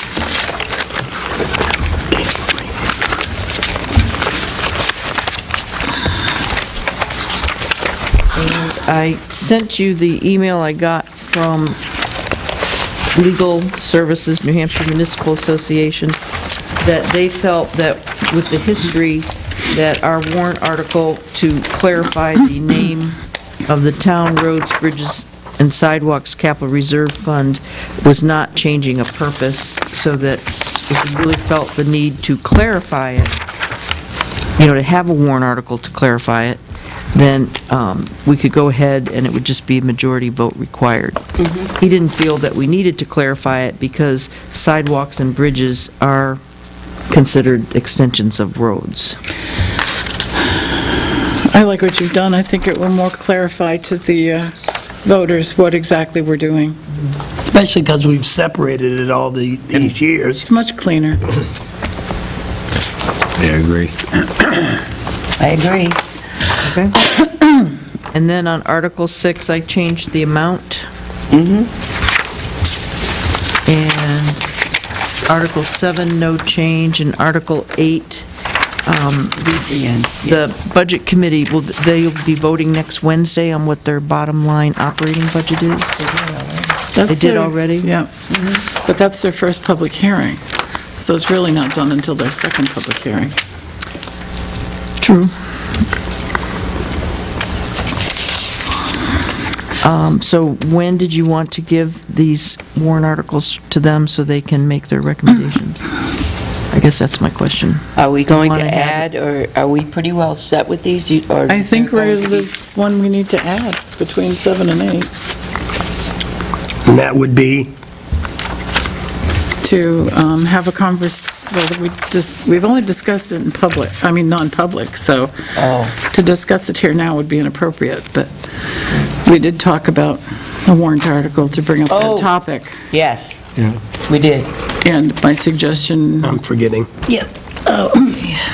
Are we going to be going into a non-public later? Because I have information to give the board on that. Oh. All right, so I'm just asking for It's the what other do you way. want? Do you want any of this to be made available to the Budget should've Committee said it, that they can inhaler. talk about the hearing on the 27th? They're mainly going to be concerned about 1 through 7. Right. Right? I would, Well, we could send it along and made sure that it's noted draft. And that, with the explanation that there may be another one, that we are currently working on the possibility of another one to be added. Okay.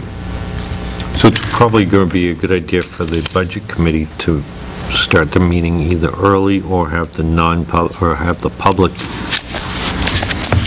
hearing start. Well, we already Well, this is advertised. ready for the second, should be ready for the second public hearing anyway. So this is just really for their Information. information. We've already told them that last night. Yeah, but they have to vote on whether they approve them or not. When are they only gonna- the moneyed ones. Right, which would be next. So the one that we're going to add really Which would isn't going be to have after, money attached to it. you're right, John, which would be after the first public hearing. So that evening, if they stuck around and voted on them, then that would be, you're right, they would. I'm sorry, after the second, Second public hearing is when they hearing. should vote on them. was when they should vote on them. On the warrant article? Yeah. Whether they approve What if we or add not another approve. one for money? I suppose they could vote on it then. I think they should be voting on these before the second public hearing Why? With the might wanna change it. recommendations. Well, at the public hearing, the residents want to know whether the budget committee approves or disapproves of it. Yeah. Yeah. I I vote. suppose, but Never I was going to always- say, no one can change them but the selectmen at this point. No, nobody can But change see them. underneath it, it says budget committee approves, Yeah. recommended by the budget Yeah. committee, recommended by selectmen. Yeah, you're right, I think. They need, It doesn't matter, they can do them at the first or the second. If we add another moneyed one, they can just address that single one at the That- second. Right. So it could be a... They can do sent whatever they as- want. Sent as a draft, and then they could Yep, approve. as worded in the draft. These are not going to change. No. We may add one between 7 and 8. When do you have to submit them by? The February 1st, is it, or 3rd? No, our warrant, Our warrant Our warrant, articles. we have until, but is it 10 days before town meeting? let's say, It has to be posted 10 days, right, before town meeting? February 17th is the last day for the Budget Committee to deliver their budget and warrant article recommendations to the board, and then February 22nd is the last day for the selectmen to post. so it's So you 2 can, weeks. so the board can make changes to the warrant right up until February 22nd. But the budget committee has to approve. They or don't, dis- they don't have Only They have if to it's have- money. The recommendations have Okay. to be in prior. And it would be too late to put in any money warrant articles, because the last day to do your disclosure would be February 12th. It's the absolute last day to hold a public hearing on the budget. Okay. We'll have to talk about that later. I know we've had warrant articles that Yep, weren't, right. one year got a little crazy. All right, so I'm going to keep draft, and I'm not going to put any recommended amounts unless you want me for this as a draft to put in what the I would think it would, document that's going to be presented at the budget hearing. I think it would be inappropriate to put that in Article 8 until they've had their second public hearing. Isn't it? Because they're supposed to be deliberating on the information they receive from that public hearing and make a decision on whether or not to change anything. So, that's just my opinion. All right, and then what about Article 3, the housing ordinance? Last week, we said to leave it in. I sent an email off to Mr. Creed. We'll see how he responds. So I'll leave that in still for now. Okay.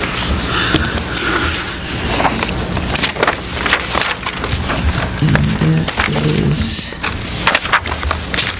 so next Wednesday is the public hearing. Now, did you want all department heads to be there, or what is your pleasure?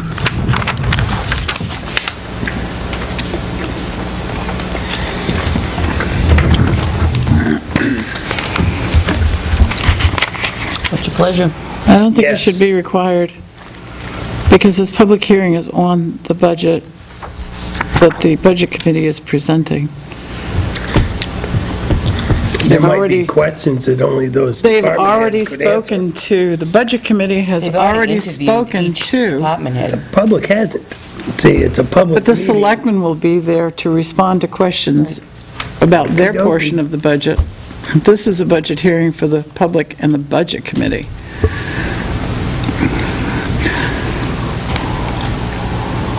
Just my opinion. I think that the department head should be made aware that it is a public hearing on the budget, and they may want to come. Okay. In case certain portions of their budget may be challenged, which they could be. I think they should have that right, but I don't think they should be obligated. All right, What does everybody else think? I would have them there.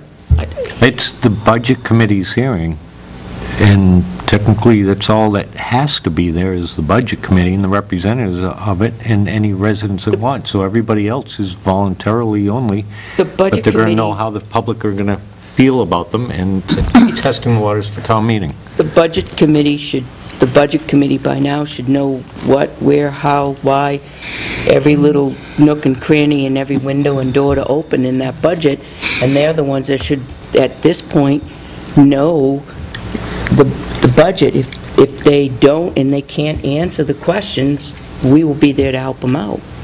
I mean, it's the budget committee's... It's their show. I mean, we'll be there to... But I do think the department heads should be notified. Yeah, if they want to come, Will you do that, Joyce? Let them all know. I have no problem with them not coming. Testing the waters before town meeting, so It's a good idea. they could decide they want to change something. Peter, what do you think? Based on, But I don't think it's mandatory for us to make it mandatory. I don't think that's necessary. Okay.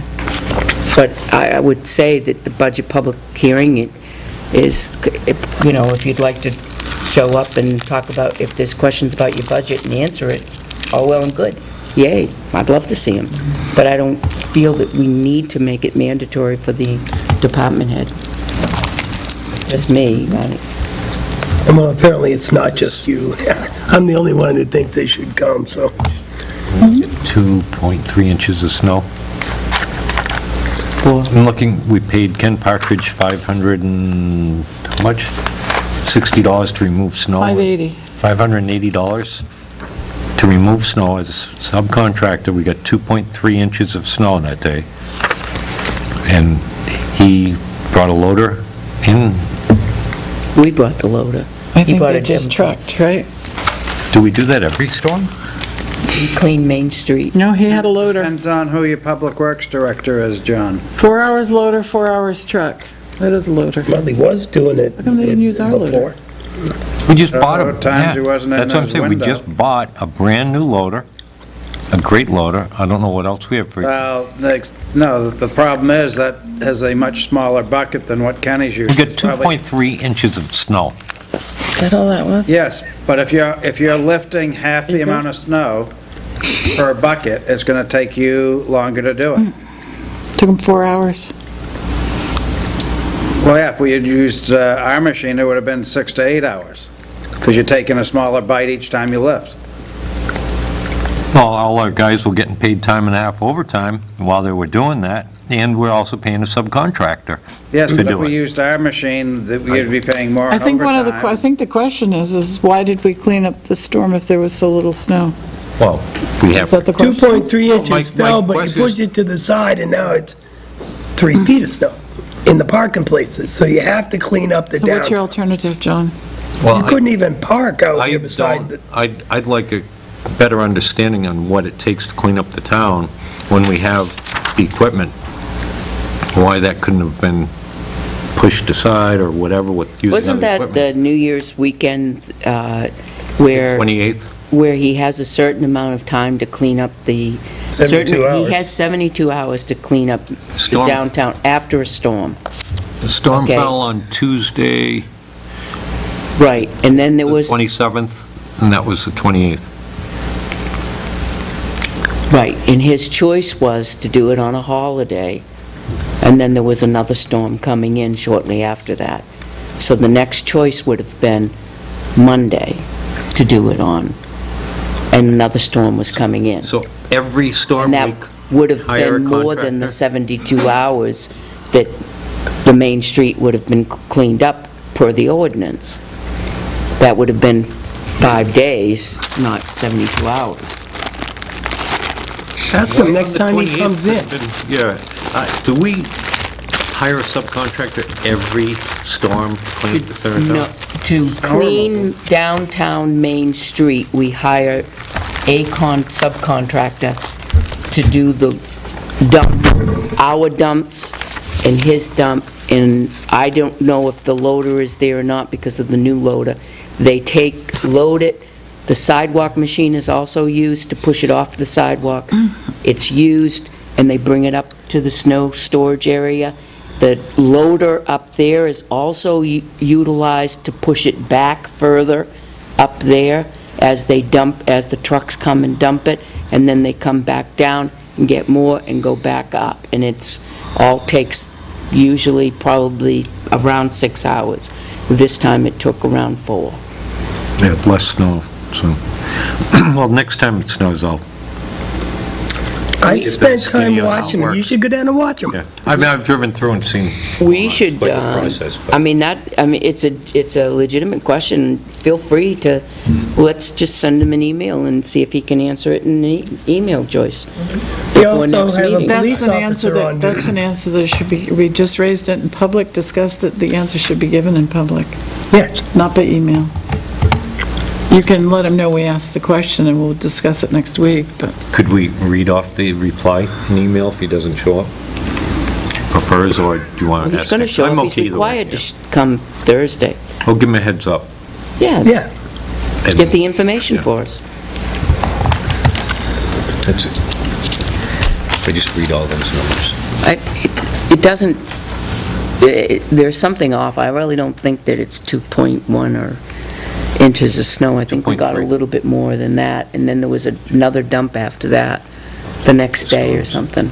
It just, I can't remember, I but there did was some something plowing, else. I know I've got a book, I measured all the, sticked all the snow. But when you push it up against the sidewalk, and then the sidewalk pushes the sidewalk onto the, Oh, I understand how if you, yeah, 2 inches piled in a pile is bigger than 2 inches, but I would think that such a smaller amount could have been handled with our equipment. Maybe it could have See been. if yeah. We should ask. Unless that was up at the VA pushing back the, But even something like that, I would think they'd set it up so they could do I that agree the with next you. day. we'll find out. You know, depending on the amount of snow that we get, if we start getting it a couple times, like once a week, or once every 5 days, we'd be running $1,000 to $2,000 a week, depending on how much snow, to subcontractors, on top of subcontractors to help out with the snow plowing for our part-time. I just never realized that this was... I don't think he plows. I think that's all downtown. From there to all the way down at the riverfront, basically.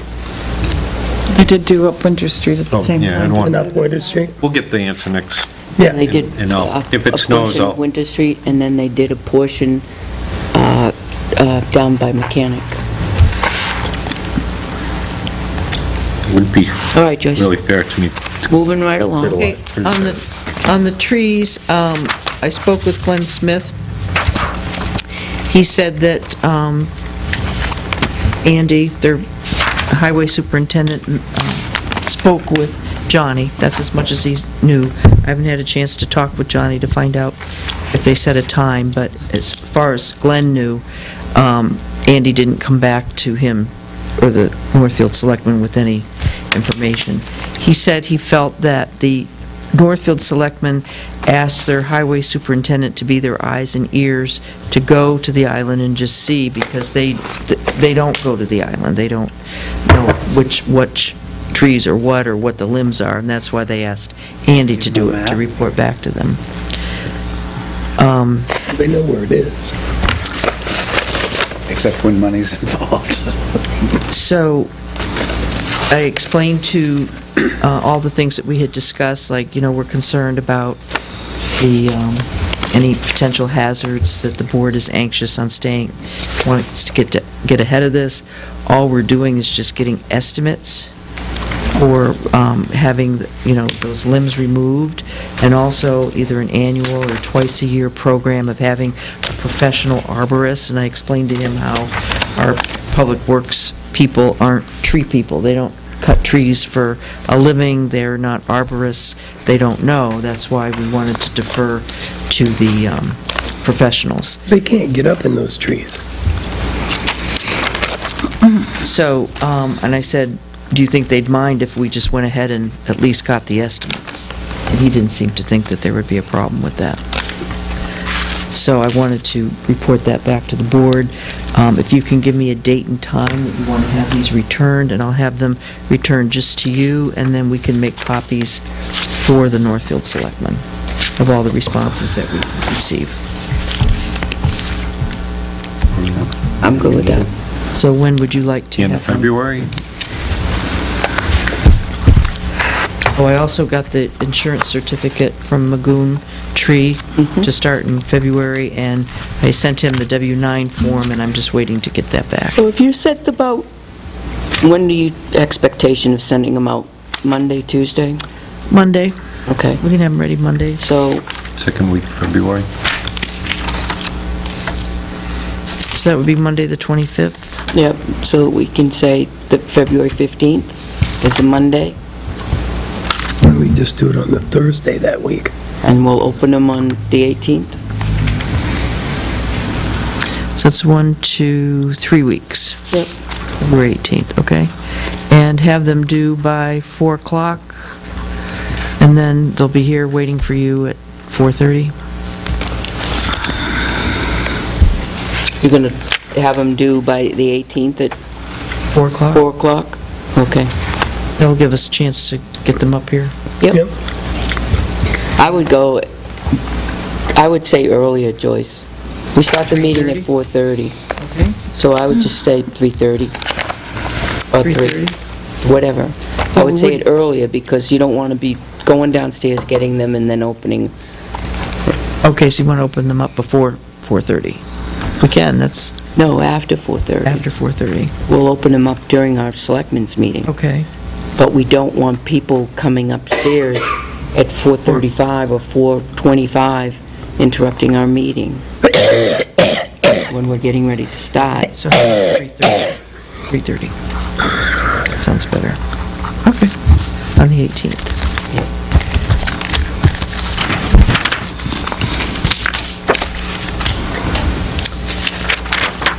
I sent an email to Michelle Marshall at DOT. She was the engineer that we were working with on the Silver Lake Road project, and I sent out an email. Did the board get the email, the response? I don't have it with me, but... I did. Okay, I read it. so that's still... We're actually on the list of improvements. We got funded for that. Wonders never cease. This is an Cliff abate... Buswell is going to be so happy. This is a disposition of abatement application. There's state statutes, so RSA 75:1-A, that the tax burden on affordable housing, they use a different calculation for how their property taxes are assessed. And this one is for the Mill Knoll Village, Tilton Affordable Housing, located at 321 West Main Street. They pay their taxes based upon an estimate, and then once they submit all of their financial information, then the assessor is able to calculate what their tax is, so they overpaid by $683. And this is her explanation and all their backup documentation. So we want to pass that around.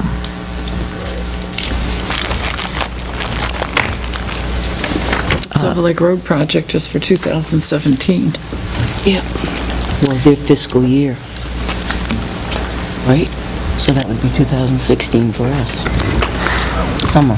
Their advertising date is May 2017.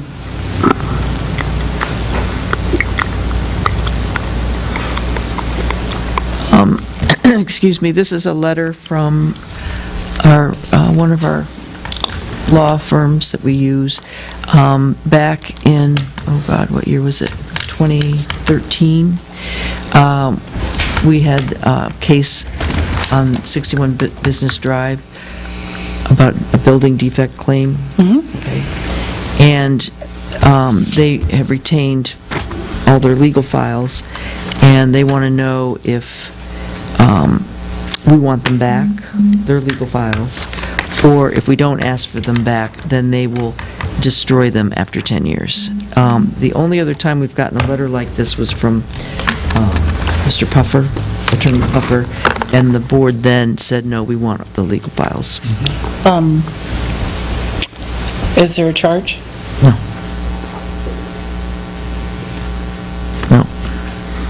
So we should get it and add it to our legal file. Well, we don't own the building. We sold it. Would anything come back on us? I don't know. No, because, I mean, we have our file. This is their files for litigation. No, I mean, we sold the building, so it's not even ours any longer. Okay. And we mitigated that. We came to resolution. It was fixed. I agree. I don't think we need them in this case. What do you think? So by, Receive everything. Well, I don't think they'd have, I think we'd have, probably have more than they yeah, we have. have more than they We have more. We have copies of we keep- everything they have. Yeah, we keep. Only we have keep more. Our files. So if you want them to go ahead and destroy them at the appropriate point in time, you just would sign here.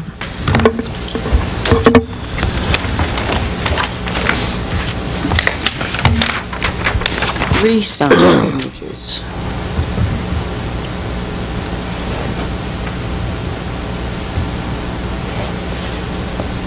I'm just checking my, okay. Town hall heat, I didn't have an opportunity yet today to print out a list of heating contractors.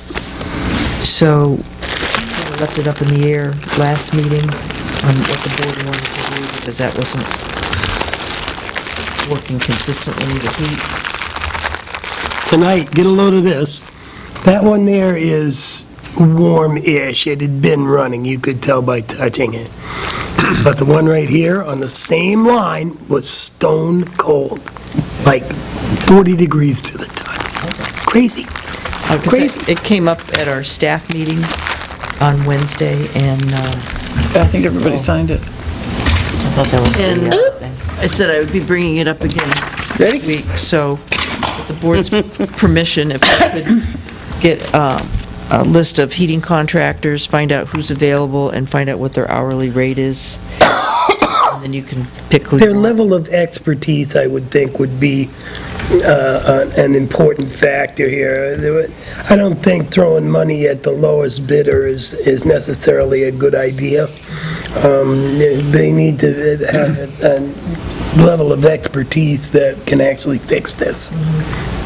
Old buildings, boilers, forced hot water, those kind of guys. Well, I can send them the specs on what we have for a Yeah. heating system, and also I've kept track of all of our maintenance that we've done, so I Sweet. can send that, and then, but you can decide who you want. I want to solve the problem, but don't want to just throw more money at this stupid boiler. All right, so I'll have something for you next Thursday. Okay. I wonder if it'd be interesting to call some of them and have them come and look at it and give us an estimate if there's no charge. Yeah, we can do that. If you can get somebody to do that, absolutely. At least that way they being know new- what they're working Yeah, with. they'd probably right? want to come take a look anyway. Warrant, okay. I only have, town report. People have been submitting their reports fast and furiously, so just want to make sure that you're, thinking about, the dedication and the cover and all that. Well, I have a name for the dedication. Got your report? My report? Yeah, you're writing the selectmen's report, right? No, I wrote my report already. You got it? I know, I don't remember. Got mine. Can we look at that? Well, what is yours? Sewer. My understanding was you were tasked with writing the selectmen's That's right, we report. talked No. Who's writing the selectmen's report? Okay. See, I stand corrected again. Everything is sent to an email address called townreport@tiltonnh.org. I'll find out if Tim has that set up as a Google group, so that you can all go in and see what's been Check it out. received. Yeah. This was is a a dedic- memory out. I even kept mine to one page instead of kicking it over to two. That's no, but punching the holes in that thing. Catherine and I were talking, I don't know, we were just Can we see jibber-jabbering. the suggestion? Well, before we You send won't this out. say it. Back in I have the no idea who yearbook, this is. 2007, used to be a selectman. Oh, okay. Back Well, in you tried. 2007, what they did was they gave they did an in memory of, they did a dedication to the town report. So, and then they also incorporated whoever was the Citizen of the Year that year. And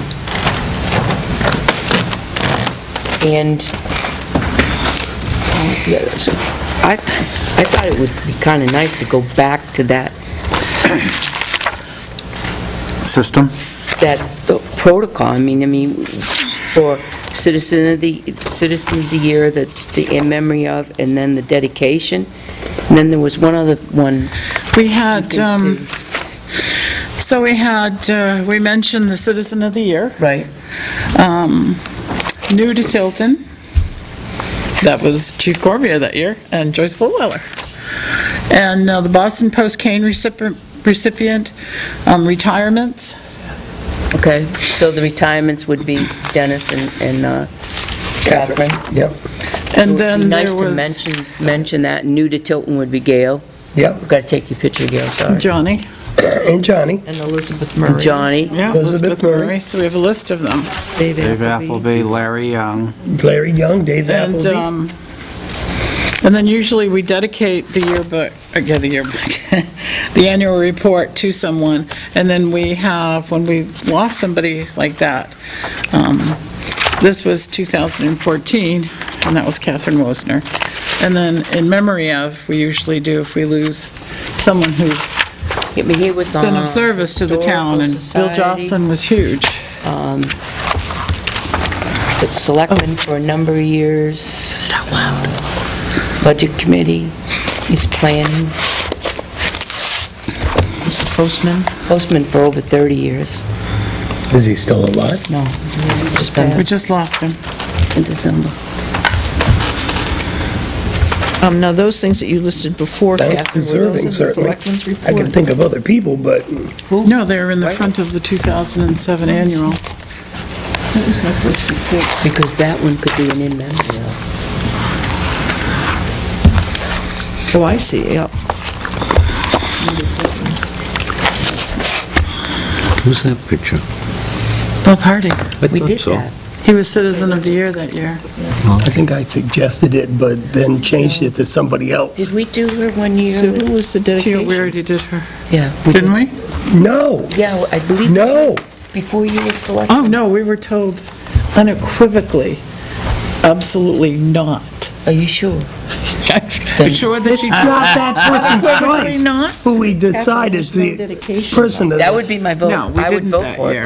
but And that was a mistake, because, and I'll tell you off It's camera, not- that I it mean, was, I mean, she's it got messed up. It was embarrassing. Oh, yeah. They decided to do it at town meeting. Huh? Jim Clement?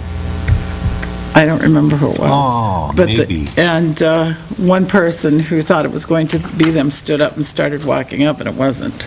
oh, nasty. So I'll never forget it, because I was like, it's not a good idea. All right. See, that's got three. My boss over there is saying, come on, let's go. Move it. All right, so everybody All right. think up people for, we have one for in memory of, but let's think up people for Did you do dedication. that one? No, we didn't. Okay. We just did like an acknowledgement. We didn't do At it town meeting. at town meeting. Right, that's right, we did. That was to leave, when she was to leave. When she was leaving. And we did that All right, for so other that's people me. as well, but we need somebody to dedicate this to. Yeah, so let's come up with some suggestions, names. I had a suggestion. Are you just dismissing that one out of hand? No, but everybody else might have one. We usually Well, that's discuss true. it. If you have one, Peter, that you would choose? And we have time, so We do. next year, Oh, yeah. next week, we can choose. So, moving right along. Go ahead, boss. I just have two more things. One would be the non-public on the acquisition. Hell, yeah. And the other is, That's been done. It has? Oh, I'm sorry. Wait, hell, yeah. Oh, yeah. which one is that? Yes. Do you have I somebody, didn't have a Catherine? list to go from, so. I have a couple. Well, put it down. You know, we so had one of can our think about community it. service I'll think people about go it, through and then all the town reports and Spring it list. on us. She went back 20 Yeah. years on who was dedicated to, and be darned if I can find that list. The other thing is, Did we do him? Not Tilton. I don't think she was. Oh, That's a good one. That's a good one. I don't know.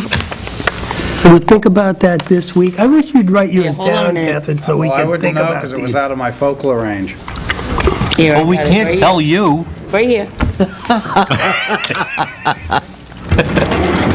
We can't tell you. Can you read that? He I probably told can. The I last told one. him. oh, yeah. Oh, you did good.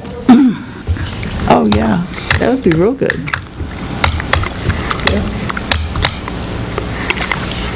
So we'll vote next week? Okay. Because If that we way, come we'll- up with something, that way it'll give us some time to. we've do a already got nice- the in memory of. Okay, good. All right. I'll work on that one, the in-memory Yep, and you and I are going to work on the report. report, right? Okay, moving right along. So what do you got? I spoke with Rip, and I explained to him what I had explained to the board. This is Crederi Associates I'm talking about, how his invoice is still on hold, and I said how I'd explained that the issue with the plantings going in so late was not under his control. That was because we had decided to hold off on the DOT grant, and that Belknap Landscaping had come back at least twice that I'm aware of, and possibly a third time to come back and make sure that things were holding in place late in the fall. And they did make assurances. DeBril, this is for Rich, DeBril did have a conversation with Chuck Mitchell saying that they would be back in the spring to take a look, because they have to pick up their socks anyway, their erosion socks, and that, they want to see this to be a successful planting. As far as there was never any guarantee, they said they don't ever guarantee any of their annuals, other perennials.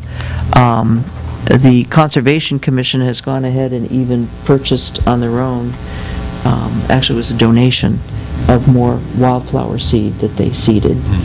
And the only complaints of the plantings I had heard from members of the Conservation Commission is that some of the things were just planted too close together. However, there was, members of the Conservation Commission were out there throughout the whole planning process, so it wasn't like there wasn't an opportunity to correct things as they saw them. Well, I don't think all the members were there during the planting. No, not all the members, no. So that might have come from some in particular ones. So, as far as I know, the Conservation Commission, they had some issues with the original design, which they changed numerous times. In fact, we had to do a change order to make up for that additional work in changing that design. So, I think there was a lot of involvement with everyone in that project. And as far as the erosion problems, even though there is some erosion on our side, but the major erosion problem was caused by DOT, where they were hooking into when they put that humongous 4-foot wide culvert. So he feels that they've successfully completed the work, and he would like to get paid, and this was work that was completed in October. So we're already hitting the 90-day mark, and he would appreciate having his check released. And if the board would like, he would be more than happy to come up and talk with the board and just try and allay your concerns. So where in this conversation do they feel that the erosion has been dealt with? That between what DOT has done for doing erosion control methods and what Belknap Landscaping has done for erosion control. But we don't know that But that's a Bel- fix. Belknap Landscaping only prevented it from going onto the neighbor's property. And DOT, where do Right, they but play I into know it? Because, I mean, we're talking about the erosion from the Ernie's property that sent all that dirt onto the neighbor's property. And I was told that once it is seeded, and once there's growth occurring where that's in that kind of steep area, that won't be a problem. Except we're going to have spring rains before the growth has a chance in the thaw, so what do we do when that's all eroded? Well, could I make a suggestion then? Absolutely. That rather than holding up the money that goes to contractors, void that check, and that you hold some money back. So you'd be holding it back from him, not his contractors.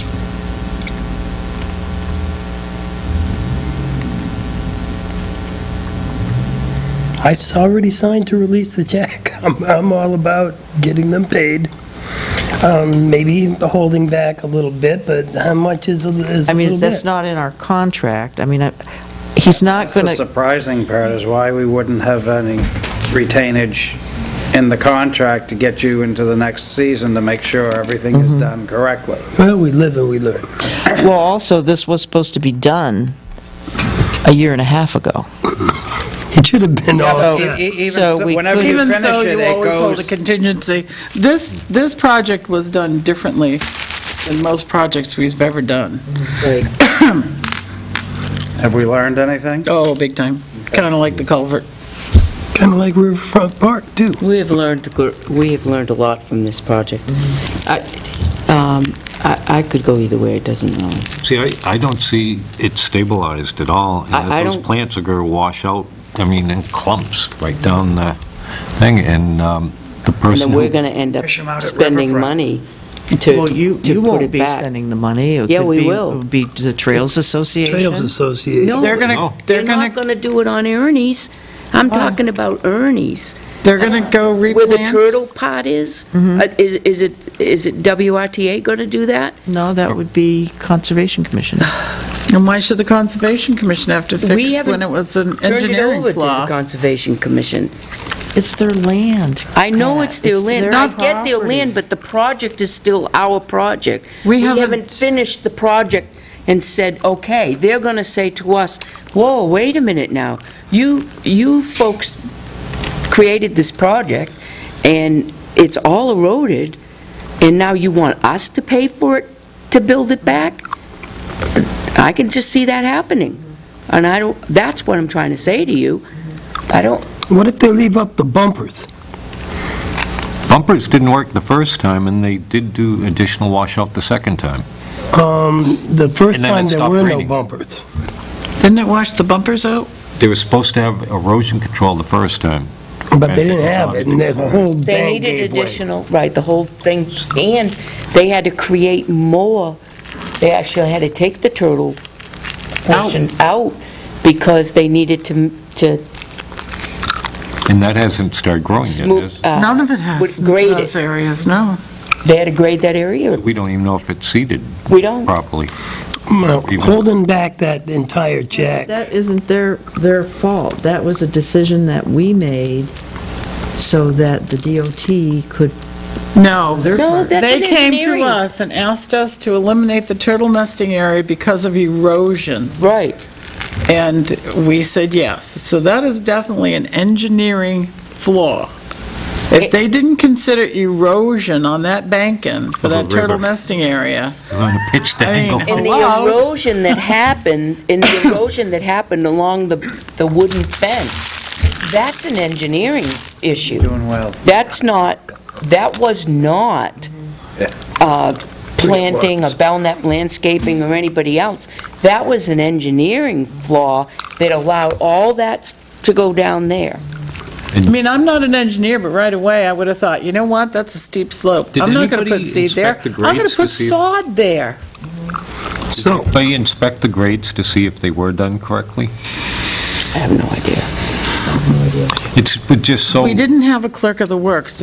The engineer was the clerk of the works of their work. Consultant was the clerk of the works. so what are we gonna do? How much are we talking? Well, $43,000 is the check. And how much of that is Belknap? So 10% would be $4,000. $4976. So 10% would be $4,300. So Why are you task, doing 10%? Because that's typically a contingency. task 16, 17, 20, 21 is Project cost 41,000. 40, No. it's 10% of your project cost, not what your I know. last payment is. Their I know. contingency is $550. But we, Task 18, 22, What was the additional contract oversight, cost? 2,000. I don't remember what the contract was. It's not gonna cost 20 grand or something No. No, it was more than His- 43,000. When was you say the 80-something. contract, you mean Crederi's contract? The whole project. The whole You- project was- You generally hold back. 150,000 something. Well, if you throw in the petroleum fund also. Oh, then it's more. It's about 283,000. Yeah. But we've Very. gone through, we only have this erosion issue really left. So what would be the cost of repairing that erosion? And putting it all back, And replacing the plants? replacing the plants? Maybe Probably regrading it, 40,000? We have to replace them. Well, are you going to have to deal with wetlands at all, Bureau? Well, let me just say that in the contract, there's no provision for, there is no provision for retainage. Mistake one. So you would, I would suggest that you meet with him and try and amend the contract then. Secondly, he's not charged any interest for the late payments. Well, I hope not. Yeah, but I know, but I mean, he delaying this could. fairly I'm saying that he month. wants to work with you, and, you know, and it's up to him to defend himself to you, to the board. So that if you have these specific concerns, he's the one that can answer them. All I know is that he, Does he pay for repairs if we pay him up in full and we have problems next year, in the spring? that would be a question for him. That would be a question for him. He'd be more than happy to come up and talk with the board. Well, then let's set He's that had a up. great relationship with the board. So far, so Anything good. that the board has wanted or done, he has done. Mm-hmm. It hasn't been the easiest project because, number one, it was extended far over the time that we had anticipated. We were dealing with 3 different funding sources, now 4. He went and got additional money. Well, and WRTA's Four- timetable didn't help. 4, that's what I'm saying, the DOT thing. 4 separate funding sources. So we should meet with him, Working but with should the we Conservation also... Commission that had numerous meetings. He attended more meetings that he hasn't charged us for. He's come up here on times that he hasn't charged us for. But he called a lot of those. Yeah, but he did charge us for it because it's a project, and he knows what He it called a takes lot to of do the those project. meetings I himself. can't... So is I'm the not consensus gonna that he argue. comes up? Hell, yes. They should come up Peter, here. come? That or retain. Pat? What? There is no Back provision for with, retaining. Just Provision getting for a retaining. consensus of if we want That's him why to we come hold here back and till we're discuss sure. this. That's retaining. I think since... But these are Conservation paying his Commission had something to do with contractors, picking his the subs. vegetation and the setup He has of no money in vegetation. it. It's all Be subs. notified that we... No, he has his money in it. And perhaps Chuck or somebody might want to talk to concerns. Contractors love that I say contract, rewrite the 'cause check normally they and get hit and with- keep out 3,000. I'm guessing he already paid him. Yes, he's already paid for the split rail So fencing. he's holding the ticket. So the question is, pay him or have him come here Pay and him. hold the conservation I thing? would pay him, but we should have him come here to pick up the I'm saying check. have him come here. Well, here's the thing. I mean, for me, if we had some signed letter from him promising that he would, there'd be no charge to the town of Tilton to resolve the There's no the obligation erosion. for him to do that. No. What was the Oh, job? no, except we're holding his money and we'll take him to court. Yeah, but there's Hey, so nothing in the, what? there's nothing in the contract. Then why are we even having him, why are we even suggest having him come here? Well, If that's this Joyce's If point. this is a person that we Let's pay can't him. reason with and say, look, here's our issue, I would told you him be the willing issue, to do this? and he Then why said- bother having him come? He would be more than happy to come up and talk with the board because he's had a good working relationship with the board. Would be a good idea. But he's not going to concede to giving us a letter that's going to guarantee him doing the work. You don't know that. If there's, No, when I... she already said that. Yeah, he said, Joyce, just let me know, I'll be more than happy to come up and talk with him. Mike? I think have him come, and John made a good point, that if, that would give the opportunity for the Conservation Commission to address their issues with They him. might say it's all set. They're not Right. worried about those flowers, or they do die off. Is he gonna hardy charge us? Or whatever. But the thing is I don't see it as complete. Because we ran out of time in the season doesn't mean the job's complete. It means that it's delayed until we can see what happens in the spring. The seeding of the stuff that got washed out hasn't had a chance to even set or stabilize. We didn't have any heavy rains until after. I don't even know if, but you know what I mean. I just don't All think right, it's... so we'll ask him to at that come. level. We'll figure out if he can come next week or whatever. That's consensus is to get him here, I right? think it would be up If to it him gets to us talk underway, with you yes. to say, hold back some money, because Hold it's back not in something. I don't feel that we should do, I would, as a business person, I would want to come and talk to my client and say, what can we do here? This is what we're worried about, yeah. I could see letting 30 go and keeping 10. We don't have any basis whatsoever in the contract that allows us to do that. However, we do have some reasonability, if that's a word, to say to him, I don't feel that the work is complete, and that by that measure, can you give us some type of warranty, assurance that our issues will be addressed in the spring when the snow is gone and the mud is not there, that we will have no erosion and that we will have seeding and so on and so forth. And I think if that's what we can do reasonably, but if you look at the contract, we don't have any... See, that's where I think it's not one of those things where it's complete. I think he just ran out of time, and we said, well, close up shop, give me the check, we're done. And so it's a fine line whether or not it's really done or it's... Have him come. Just got a little left. Let the Conservation Commission know, I think. Is there anything else in here that needs to be, Yeah, that right there. this right here? People need to know. We can say that in non-public, though, just let people know the card.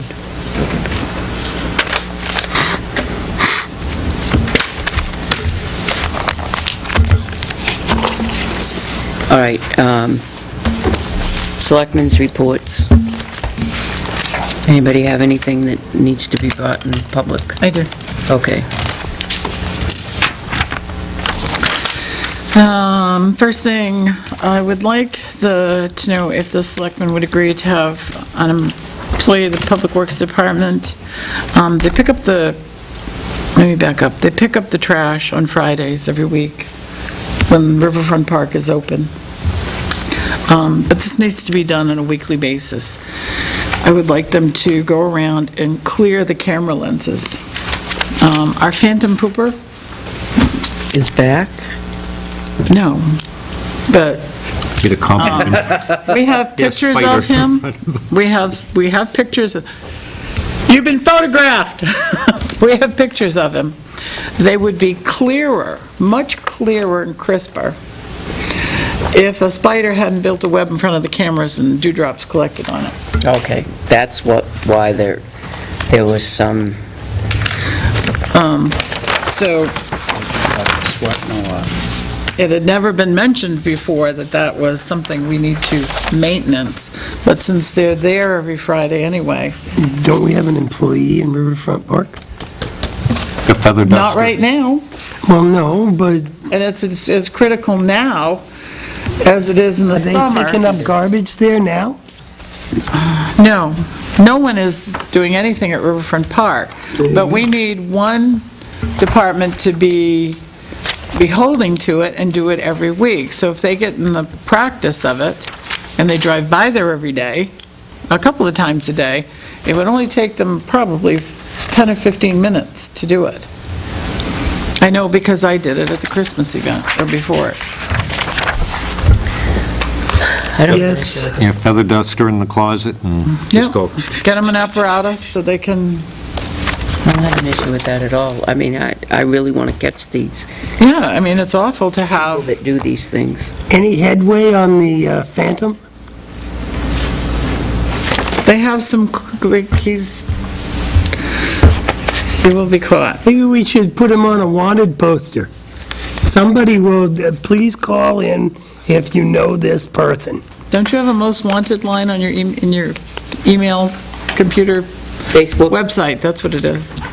That punk took a dump on Tilton, and he deserves to do a little community service. I'm on the back page of the town report. There you go. Do you know this person? Do you know this person? So for what the does year. everybody think? Can we have Public Works Yeah. be I responsible think for that so it Absolutely. gets done? Yep. Yes. All right, yes. thank you. Peter, Joyce, would you? Yes, no? Sure. Do you mind? Okay. I've been saying Joyce, would you all night, and I feel bad about it. I did go online, I did have this a while ago, but we were meeting so late, and I didn't want to let it go, but the solar lights on the, for the Main Street trees, one of the issue is they didn't use the lights that we had taken off the trees last year because Bob counted them, and he said there should be more. Also, we had some colored lights that we don't know where they are. Anyway, the prices on the computer are pretty similar, $27.25, $28.95. The difference is shipping. Some of them, this one is free shipping if your order is over $75. This one's free shipping if your order is over $35. This one's over $35. This one is no free shipping. They're pretty similar. The one thing I couldn't discern on the website is the power of the little LED solar bulbs. But the prices are the same, and none of them are on sale. It depends on how much quantity you buy. So, we're not going to save anything by buying them right away, I think I got that. but I will find out more information that's lacking. The other thing, and I'll be really quick, Tilton Northfield Aqueduct, they put a meter in the trough to meter the water, obviously. Well, they control the shut-off for that water supply. They turn it on, they shut it off. They've always been very nice in the spring, and they turn it on. I've never called them. At the end of the season, they turn it off. This year, for some reason, they did not turn it off soon enough. The shut-off valve was after the meter. Now, the shut-off valve could have been placed before the meter, which means when I shut off the water, there was no water in the meter. The meter froze, so they charged us for the frozen water meter. Wasn't a lot, only $150, but I don't think that we should be responsible for replacing that meter. Okay. So I want to... They're the ones that they're the ones that turn it on and off. Yeah. There's a, Well, they have been. Who's? Wait a minute, I remember a conversation with Scott, and said that they were going to put something different, oh, they put a meter on there now, correct? I don't know if there's one on there now. They're putting a device on there now, and John will come and turn it on and turn it off. Well, they have to turn it on and off. It's not connected to Town Hall. The shut-off is in the street. It's a curb stop, it's in the street. There's nothing we can do about that. So we don't turn it on and off. It doesn't run through our meter here, it's separate. They turn it on and off in the street. Okay. Well, if that's the case, and if that's the explanation, then I would say that we shouldn't be paying that bill. I was going to talk to John. Okay. Just have a conversation with him first and just Okay. feel him through, but I wanted you to know before I did it. Yep. Yeah, please, I let would- them know and find out what they say. And I think that's the way to go, is to just have a conversation with him and say, what are your thoughts? Why do you think Right. the town should have paid this? And, like I said, it's only $150, but it's a principle of the thing. Yep. Because if they'd put the shut-off before the meter, we wouldn't even be talking about this. Exactly. All right. Okay, we're good. Quick things. Yep. Coming up, the dedication or the opening of the park, or actually of the conservation area, is going to be an Earth Day, so we have plenty of time to start planning for what we want to do there, along with the... That's what, April 22nd? April John? 22nd, which I believe is a Friday. We may want to do something on Saturday or something. Yeah, where everybody But can, the grand thing, we figured, it's a good Earth Day thing. That's a great Earth Day thing. And Yeah. maybe we can have Fish and Game have something set up for fishing or something on Saturday, or, salmon or whatever. So I've got that. Oh. That's right. She's not in there, that's... Maybe we could build some birdhouses. I had graduation for the academy, that's not it, right? Good. Attract some, Purple Martins? we could build some of those, the big birdhouses that are long, that house many of the same type of bird. Bird condominiums. You mean the ones that house purple that martins? attract- They're not as easy to build as you think. no, they're not. But they easy. attract purple martins. Purple, well... Martians? you know what, around here... Martins. They don't Oh, I thought only you did Martians. attract purple. Yeah, Marvin. They can attract Martins. crows and ravens. They love, the crows love them. And the other thing, Martin's better. I finished up a spreadsheet, of some of the stuff with the SDSs. Joyce has been working on that in between all of the other stuff that's piled on her, and Tim. I said, no rush on it. I'm going to help out to get all the stuff, and, if Johnny needs help or anybody, I'm more than willing to help. Do they need spill stations in each facility? I suppose the town garage would have one. I mean, you can... They deal with gasoline. They should have some method, you can have some, but you don't really need that, around here, because you got basically paper towels and stuff I know, like that. we have It's to have not one. a large quantity.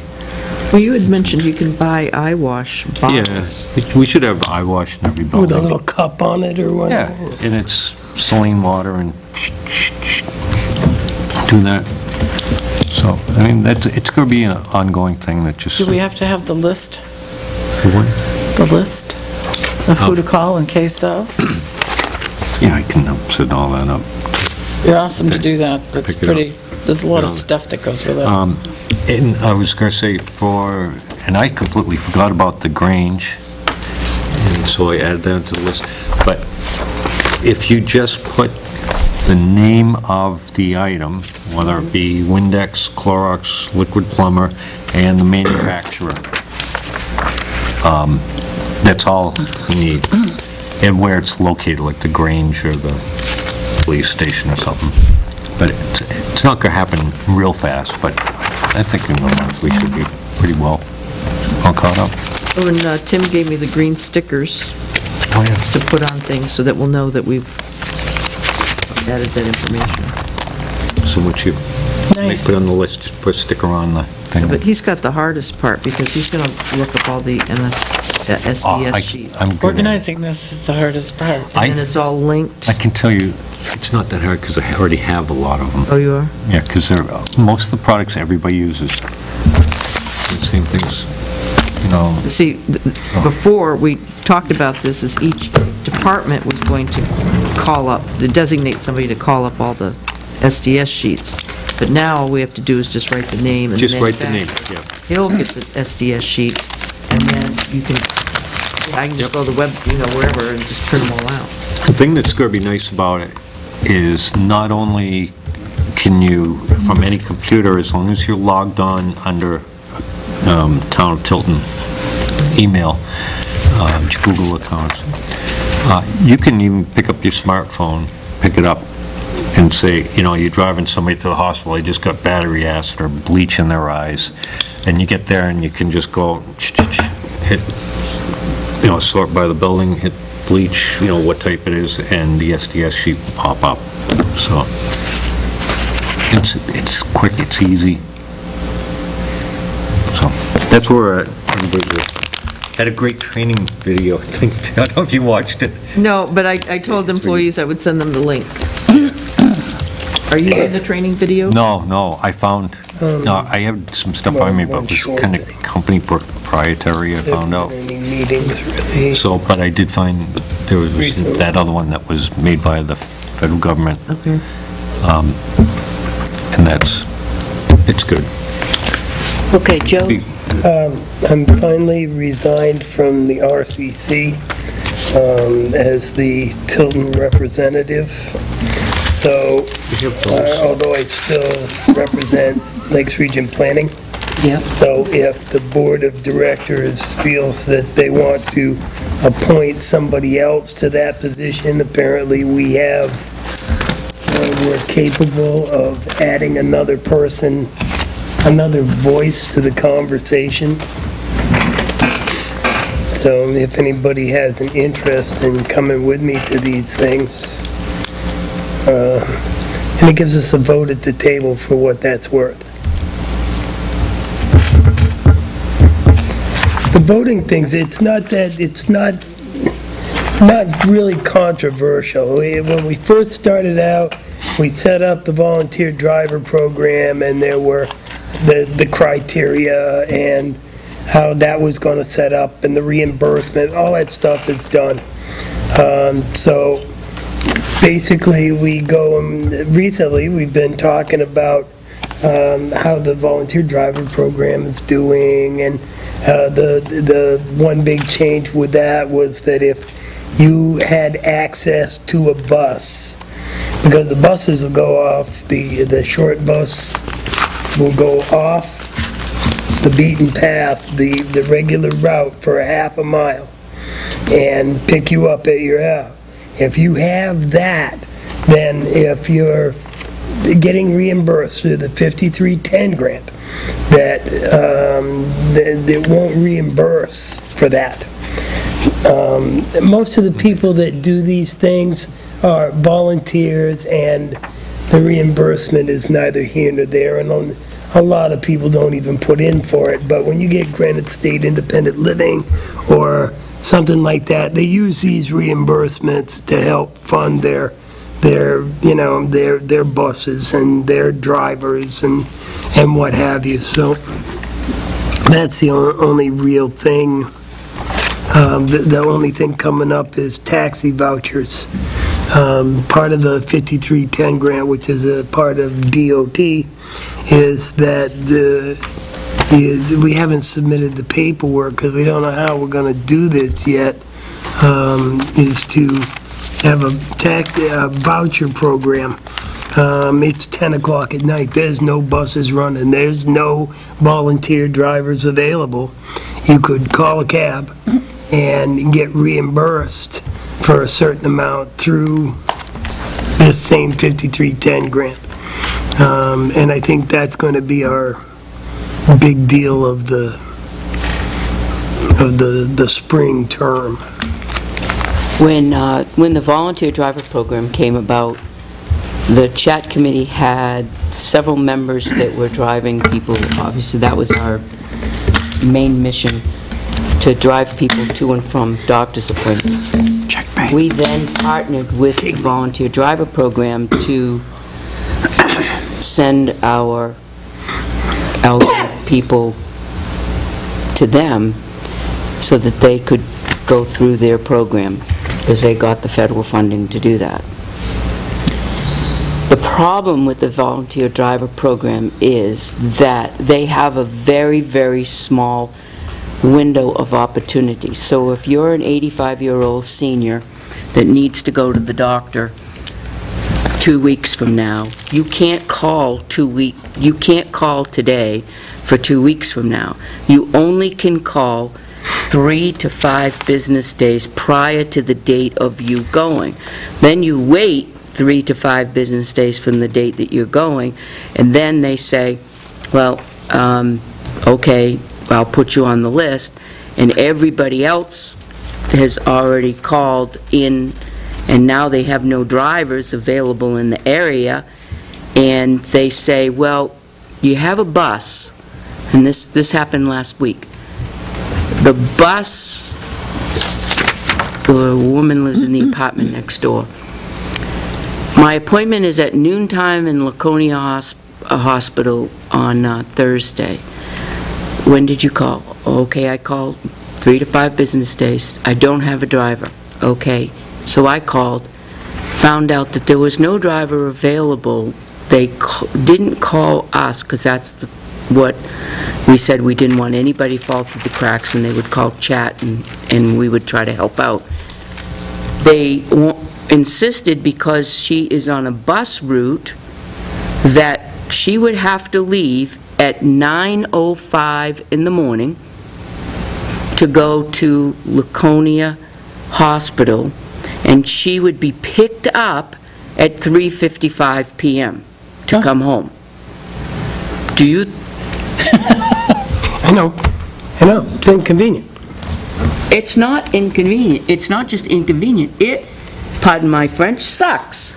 And for a senior. If somebody is truly I get it, but suffering from some illness, if somebody's going through cancer treatment, that's unconscionable. Oh, it's huge. It's That's unconscionable. absolutely huge. If And the you people are not can't- available, they're not available. And the seniors Why didn't they are call saying, chat? okay, I gotta Look, call I this don't know number. about that, I can't address that right here, right now. I know, I but certainly can the next time I go to the meeting. they call, This is the first time I'm hearing about this. the seniors are told to call 3 to 5 business days ahead of time. So they have to put it on their calendar. Call back at this time so that you can get a ride. And they put it on their calendar, call back, so they don't forget. And then when they call, I've had many discussions with Juliana about this problem. It's a big problem in our community in Tilton right now, because they don't have enough volunteers to assist the need for the drive for the seniors, and they want them to do the bus. The bus only has a certain amount of hours to go through. You can't expect somebody that's 80 or 85 years old to spend the entire day waiting around for a half-hour appointment for check their blood in Laconia. I agree. And you know what? I think I would nominate you to be the representative to the RCC from Tilton. And I would readily available volunteer if in fact I could feel good about trying to make those appointments on time. I can't. My health doesn't warrant getting to doctor's appointments on time some days. So Well, I'll be going I would as well. definitely, as a backup, I could do it. No, but you would be the. I couldn't do it as a real time. You don't know that. It's I do know an that. hour and a half once I was every before 5 or you. 6 weeks I was the one before you, Joe. for the Lakes Region Yeah. Planning. I think No, for RCC. Laconia We Hospital met here. and Laconia Clinic and some of the doctors there are not helpful at all with this transportation issue. They will go as far as, well, if you don't make the appointment, you're going to get charged for it. Yeah. And That has if you nothing miss to that do with the appointment, we're RCC. not going to schedule you for another 30, 45 days, and we will not renew your prescription. Right. Well, that's a So you have hospital somebody thing, that yeah. has, let's say, seizures or something, and you have to get them to the hospital. If you take care of a family member that's like that, you know you have 3 doctor's appointments a month. If you're working, you can't take 3 days off a month. Like, Peter, you work, don't you? And, I thought you'd say that. J.O.B.? 'Cause- So you, either, if you're taking care of somebody, you lose all your vacation time, or you lose your job because your employer says, you can't do this. It's horrible.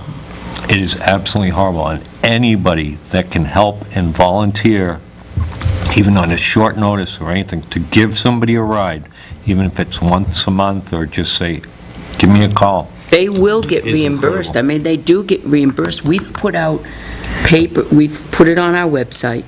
We've put a letter to the editor to try to solicit for volunteer drivers for them. We've gone to the senior center and we said, listen, our seniors need help. Any contact whatsoever with groups or agencies, we say, if you can volunteer, please volunteer. This is where it's needed. You can say, no, I'm not available, but there's going to be that one day that you are going to be available that's going to make a huge difference to a senior that needs to get to their appointment. That's going to be the difference. And this is hopefully this will be somewhat taken up by the taxi voucher program. Because the lady next door could call a taxi, have them show up at 11:30, bring her to the hospital, pick her up at 1 or whenever her appointment was done, bring her back, and that would be reimbursed through this taxi voucher program. And you can put me on your list for volunteer drivers. I may or may not. Juliana. Oh, if it falls through the cracks? Yeah, Last minute? if you've got Okay, a sure. last minute, you can Yep. always call me. If I'm Okay. available, I'll come. Will do. All right, moving on to Peter. I know you have a job, but do you have anything for us? Just my job. JOB. All right, if there's no more business to come before us in a public meeting, I'll make a motion to go into non-public as per RSA 91A:3, acquisition and sale of lease of property. Second. Roll call vote? Yes. Yes. Yes. Yes. Owen? I'd like to make a motion to seal the minutes of the non-public session as they pertain to personnel permanently and as they pertain to the potential acquisition or sale of town property or any property until such time as the issue might be decided. Second. Roll call vote? Yes, Yes. yes, Yes. yes. Adjourn. Second. All those in favor? Vote with your feet. And it's still 9:08. So can you build, Not bad. Pat, can you build the birdhouse?